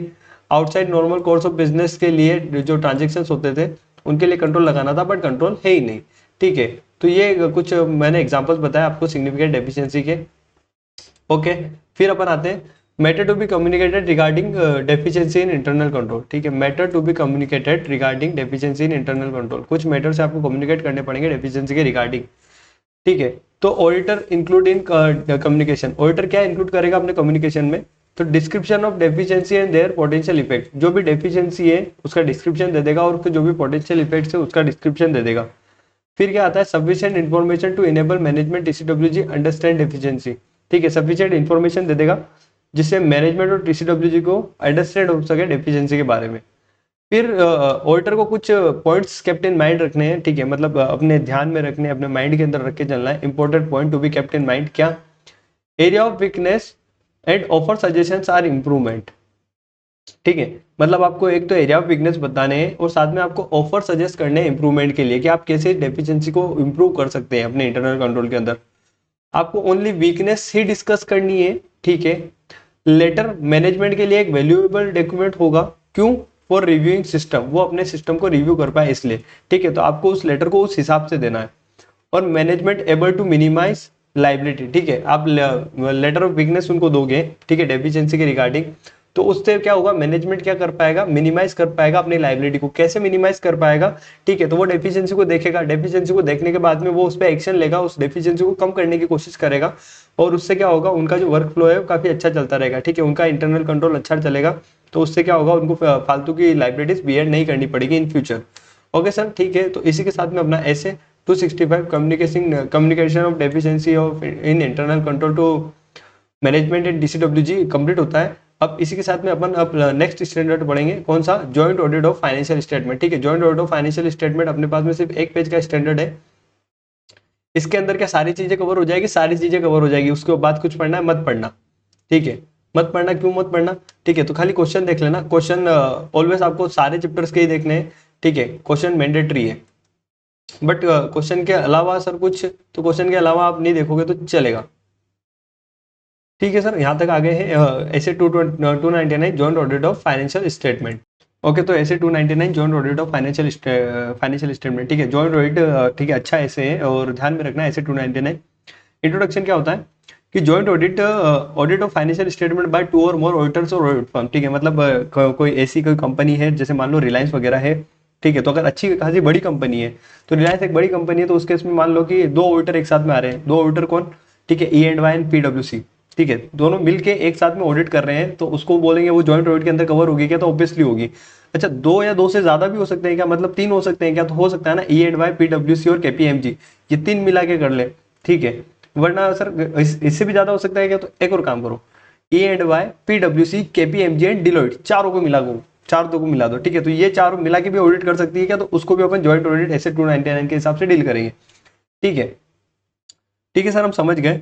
बट सर अगर मान लो कि कोई एक PwC आ जाए, कोई एक नॉर्मल फर्म आ जाए, ऐसा भी हो सकता है क्या, तो ऑब्वियसली ऐसा भी हो सकता है, कोई भी परम्यूटेशन कॉम्बिनेशन बन सकता है। ठीक है, मतलब एक से ज्यादा फर्म आ गई, मतलब joint audit of financial statement वाला ऐसे अपने लिए एप्लीकेबल हो चुका है। ठीक है, तो अपने ऐसे नंबर क्या है, ऐसे नंबर 299। ठीक है, दिस ऐसे प्रिंसिपल एंड अदर ऑडिटर्स को डील नहीं करता है। ठीक है, मतलब ये वाला जो ऐसे है, ये ऐसे 600 वाला जो principal auditor and other auditor वाला जो काम होता है उसको डील नहीं करता है। ठीक है, ये जॉइंट ऑडिटर सेपरेटली अपना एक अलग ओरा रखता है। ठीक है, मतलब अपना एक अलग से एटीट्यूड बना के चलता है, उसके हिसाब से ये वर्किंग चलती है इसकी। ठीक है सर, ऑडिट प्लानिंग की अगर इसमें बात कर लेते हैं, तो in developing audit plan joint auditor shall, ठीक है, जब ऑडिट प्लान बनेगा, ठीक है, ध्यान रखना ये मतलब ऐसे बहुत इंपॉर्टेंट भी है एग्जाम पॉइंट ऑफ व्यू से, तो ये ऐसे अच्छे से समझना। ठीक है, तो ताकि क्या आगे प्रॉब्लम नहीं आए। तो ऑडिट प्लानिंग के अंदर अपन देखेंगे इन डेवलपिंग ऑडिट प्लान, जब ऑडिट प्लान बनेगा तो जॉइंट ऑडिटर सेल, ठीक है, जो भी जॉइंट ऑडिटर होंगे वो क्या करेंगे, आइडेंटिफाई कर देंगे स्कोप। ठीक है, कि division of audit area and common area. ठीक है, मतलब क्या है ना कि कौन से एरिया में पर्सनली वर्क करेंगे, कौन सा कॉमन एरिया रहेंगे, ये आइडेंटिफाई कर देंगे स्कोप जब ऑडिट की प्लानिंग चल रही होगी तभी। ठीक है, टीम का एफर्ट्स कैसे क्या रहेगा, ये भी यहीं पे प्लान कर लेंगे ऑडिट प्लानिंग के अंदर। ठीक है, रिपोर्टिंग ऑब्जेक्टिव क्या रहेगा, ये भी यहीं पे प्लान कर लेंगे। और एनटीई ऑफ रिसोर्सेज, मतलब नेचर, टाइमिंग और एक्सटेंट ऑफ रिसोर्सेज। ठीक है, मतलब नेचर क्या रहेगा, कब कौन से टाइम पे रहेगा, और एक्सटेंट किस हद तक इस रिसोर्सेज को यूज करेंगे। ठीक है, एनटीई ऑफ रिसोर्सेज भी ऑडिट प्लानिंग के अंदर आ जाएगा। फिर आता है अलोकेशन ऑफ वर्क। ठीक है, मतलब अलोकेशन ऑफ वर्क की कौन ऑडिटर क्या काम करेगा, ये कैसे अपन अलोकेट करेंगे, तो देखो अलोकेट कैसे करेंगे, बाय म्यूचुअल डिस्कशन, ठीक है, मतलब सारे जॉइंट ऑडिटर आपस में बैठेंगे एक साथ में और अलोकेट कर लेंगे कि ठीक है मैं ये काम कर लूंगा, तुम ये काम कर लेना, मैं जीएसटी का काम देख लूंगा, मैं टीडीएस का काम देख लूंगा, मैं टीसीएस का काम देख लूंगा, मैं इनकम टैक्स की वर्किंग देख लूंगा। ऐसे करके आप म्यूचुअल डिस्कशन के थ्रू वर्क को अलोकेट कर सकते हो। फिर क्या हो सकता है, division in terms of a specified area and area और जोन्स, ठीक है, मतलब स्पेसिफाइड एरिया और जोन्स, मतलब मान लो कि अगर रिलायंस है तो रिलायंस तो यार ऑल ओवर इंडिया वर्क कर रही है, तो ऑल ओवर इंडिया वर्क कर रही है, तो फिर इस केस में अगर मान लो कि आप 4 ऑडिटर मिलके गए तो आप चारों कैसे ऑडिट करोगे, तो आप ऐसे भी वर्क को डिवाइड कर सकते हो, ठीक है, 4 या 5 ऑडिटर आप ऐसे वर्क को डिवाइड कर सकते हो कि नॉर्थर्न रीजन पूरा मैं ले लेता हूँ, साउथ रीजन पूरा दूसरा ले लेगा, ठीक है, ईस्ट रीजन कोई दूसरा ले लेगा, वेस्ट रीजन कोई दूसरा ले लेगा, सेंट्रल रीजन कोई दूसरा ले लेगा, ठीक है, तो 5 ऑडिटर 5 रीजन बढ़ गए, ठीक है, तो इस तरीके से भी आप डिवीजन कर सकते हो, ठीक है। कोई बोले कि नहीं सेंट्रल और नॉर्थ वाला मैं ले लूंगा, बाकी के तुम देख लेना, तो बाकी के भी ऐसा भी कोई पॉसिबिलिटीज हो सकती है, कोई भी परमिटेशन कॉम्बिनेशन बना दो चलेगा, लेकिन division of work specific area के हिसाब से भी हो सकता है या फिर जोन्स के हिसाब से भी हो सकता है, ठीक है। मतलब मान लो कि कोई बोल दे कि ठीक है मैं है ना राजस्थान मध्य प्रदेश की मैं कर लूंगा, ठीक है, दिल्ली हरियाणा की कोई दूसरा कर लेगा, जम्मू कश्मीर की कोई ऊपर वाले कोई दे देते ताकि क्या है ना कि वो ऊपर पहुंच भी जाए तो उसकी प्रॉब्लम नहीं हुए, मतलब ऊपर पहुंच जाए इन द सेंस कि ठंडी जगह में, ठीक है, मतलब ऐसा मत समझना कि ऊपर यानी कि उधर बम फूटेगा और तुम बिल्कुल ऐसे बम बम फोड़ने पे ही ध्यान मत देना, ठीक है। ठीक है, फिर अपन आगे आते हैं, work allocation document signed by all, ठीक है, जो भी वर्क अलोकेशन डॉक्यूमेंट बनेगा वो है ना सबको साइन करना पड़ेगा, ताकि क्या है ना कि फ्यूचर में कोई भी प्रॉब्लम आए तो अपन वर्क अलोकेशन डॉक्यूमेंट के हिसाब से चल पाए, ठीक है। तो work allocation documentation signed by all auditors, okay. Division of work entity को कम्युनिकेट करना पड़ेगा, ठीक है। अब ये पीडब्ल्यूसी नॉर्थ रीजन में जा रहा है, डिलोइट वेस्ट रीजन में जा रहा है, ठीक है, नॉर्थ हो गया वेस्ट हो गया, ईस्ट रीजन में केपीएमजी जा रहा है, ई एंड वाई, ठीक है, वेस्ट में ईस्ट में जो भी जा रहा है, तो आप जा रहे हो तो क्या मतलब इनको कम्युनिकेट नहीं करोगे क्या, जो जिसका रिलायंस को, तो आपको रिलायंस को बताना पड़ेगा ना कि इसमें पीडब्ल्यूसी जा रहा है, यहाँ पे पीडब्ल्यूसी के बंदों को एक्सेस देना, ठीक है, इधर केपीएमजी वालों को एक्सेस देना, इधर डिलोइट वालों को एक्सेस देना, इधर क्या करना, इधर एक और कौन सी रहेगी, ई एंड वाई वालों को एक्सेस देना, ऐसे करके आपको बताना तो पड़ेगा ना, वरना आप कम्युनिकेट नहीं करोगे एंटिटी के साथ में तो फिर कैसे काम चलेगा, फिर तो एंटिटी वाले आपको एक्सेस ही नहीं देंगे। तो आपको क्या करना पड़ेगा, अलोकेशन ऑफ वर्क के अंदर म्यूचुअल अंडरस्टैंडिंग के थ्रू आप अलोकेट कर लेना, ठीक है। डिवीजन आप कैसे कर सकते हो, स्पेसिफिक एरिया या फिर जोन्स के हिसाब से डिवाइड कर सकते हो, वर्क अलोकेशन डॉक्यूमेंट्स को आपको साइन करना पड़ेगा सबको, और डिवीजन ऑफ वर्क को एंटिटी को आपको क्या करना पड़ेगा, कम्युनिकेट करना पड़ेगा, ठीक है। तो ये सारे पॉइंट्स कंप्लीट है अपने, ठीक है।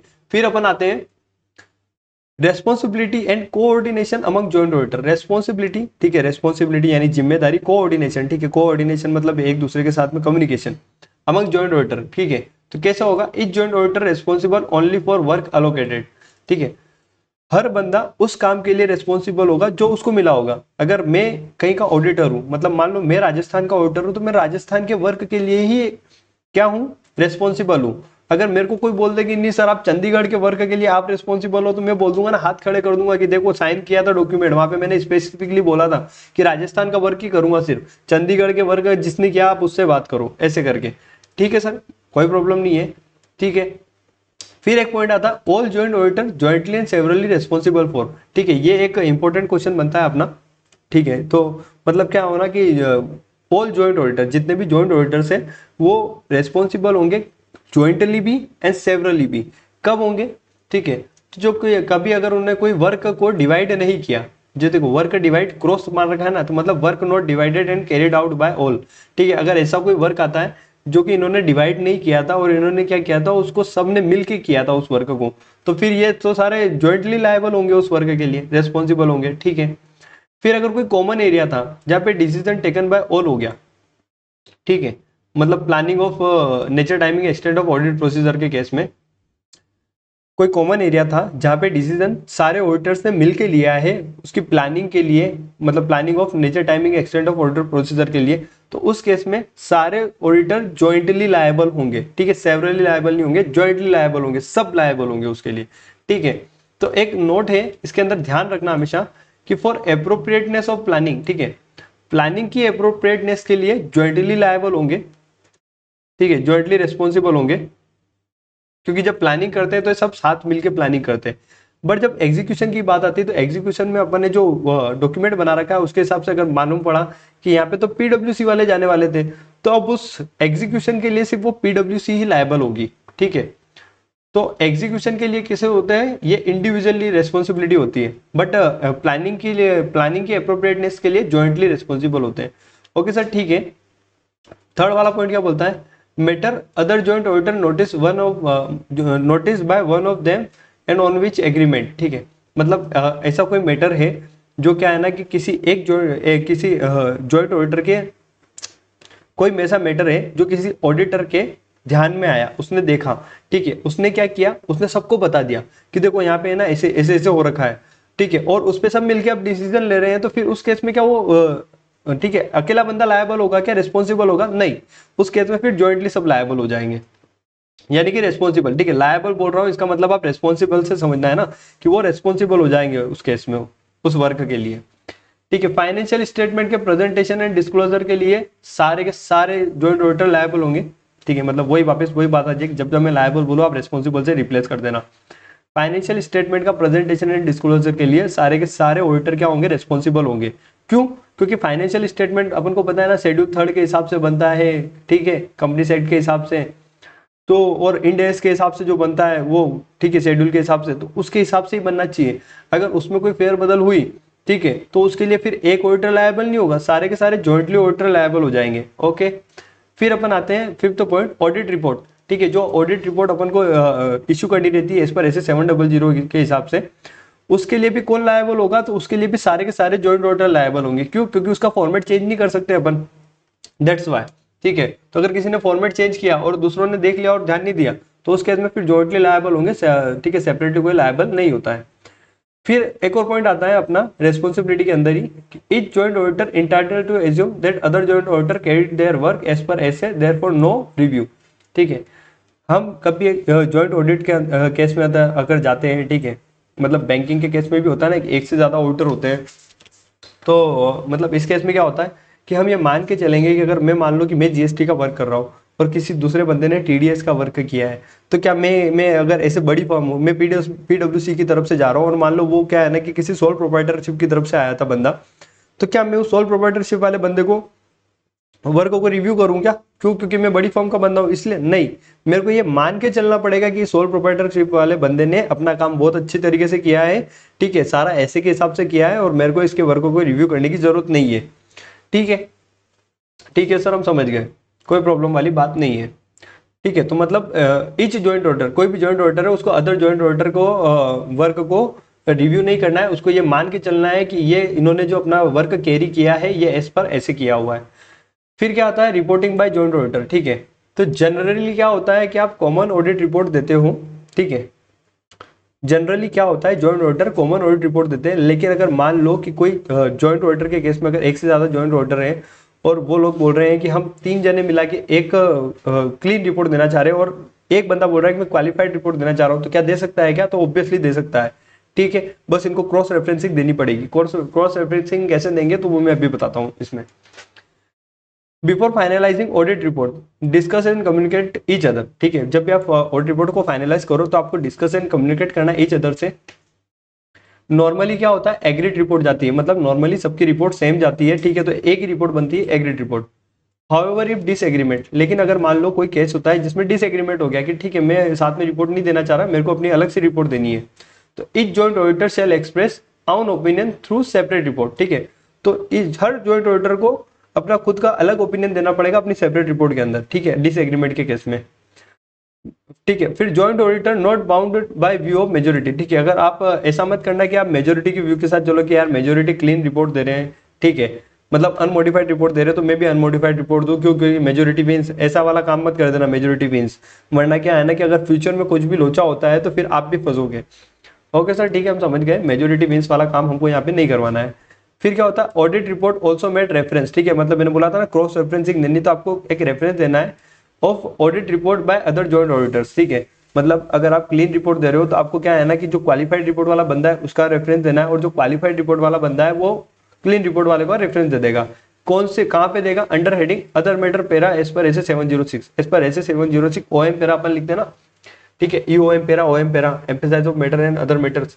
ठीक है, तो उस अदर मैटर पेरा के अंदर ऐसे 706 के हिसाब से आपको क्या देना है, आपको एक क्रॉस रेफरेंसिंग देनी है। ठीक है, तो स्पेसिफिकली बोल रहा हूं, एक क्वेश्चन है क्या कि बहुत सारे ऑडिटर्स जो है वो एक अलग रिपोर्ट देना चाह रहे हैं और एक ऑडिटर जो है अदर रिपोर्ट देना चाह रहा है, तो क्या वो जो एक ऑडिटर जो है वो मेजोरिटी के साथ में चला जाए क्या? तो नहीं, अगर चला जाता है तो फिर क्या है ना, वो उसकी रिस्पॉन्सिबिलिटी हो जाएगी, मतलब वो रिस्पॉन्सिबल हो जाएगा फिर उस रिपोर्ट के लिए। ओके सर, ठीक है, हम समझ गए। तो इसी के साथ में अपना ऐसे 299 कंप्लीट होता है। बट ऑब्वियसली अपन ने आज ऐसे 4 ऐसे कवर किए हैं। कौन से? ऐसे 240, ऐसे 250, ऐसे 265 एंड ऐसे 299। ठीक है, आपको क्या करना है, आपको सारे के सारे एसेस के क्वेश्चंस देख लेने। क्वेश्चन देखने से क्या हो जाएगा, ठीक है, क्वेश्चन देखने से आप छोटे नहीं हो जाओगे, ऑब्वियसली आप बड़े होंगे। ठीक है, उनके इंपॉर्टेंट क्वेश्चन देखने से आपको क्या हो जाएगा, ग्रिप हो जाएगी। कॉन्सेप्ट पढ़ा, क्वेश्चन देख लिए, याद हो गया, आगे बढ़ गए। ठीक है, एग्जाम टाइम में भी आपको क्या है ना, क्विकली रिवाइज करने हैं। ठीक है, तो चाहो तो मेरी वीडियो को रेफर करो, चाहो किसी और की वीडियो को रेफर करो, it doesn't matter. But main मुद्दा ये है कि आपको चीज़ें समझ में आ जानी चाहिए और क्विकली रिकेप हो जाने चाहिए। अगर मेरी वीडियो स्लो लगे तो ऑब्वियसली आपको टाइम मतलब ठीक है स्पीड बढ़ा के देख लेनी है। ओके, और इसमें कोई करेक्शन वरेक्शन हो तो मेरे को बता देना। और समझ में आए अच्छी खासी तो लाइक वाइक मार देना, सब्सक्राइब मार देना चैनल को, और नहीं समझ में आया तो ठीक है डिसलाइक मार देना, कोई प्रॉब्लम वाली बात नहीं है। ठीक है, वही नेक्स्ट अपन लेक्चर अच्छे जल्दी ही लाने की कोशिश करेंगे। नेक्स्ट में अपन 300 सीरीज को पूरा कंप्लीट करेंगे। ठीक है, फिर 400, फिर 500, फिर 600, फिर 700, फिर 800, फिर 2200, फिर 3300, फिर 4400। अभी तक तो अपना ये टारगेट है। ओके सर, ठीक है, आगे बढ़ो। तो आगे बढ़ो इन द सेंस कि ठीक है सर, वीडियो कंप्लीट करो। तो वीडियो अपनी कंप्लीट होगी, मैं सम अप कर दिया है मैंने सब कुछ। Okay, all the best for your exams.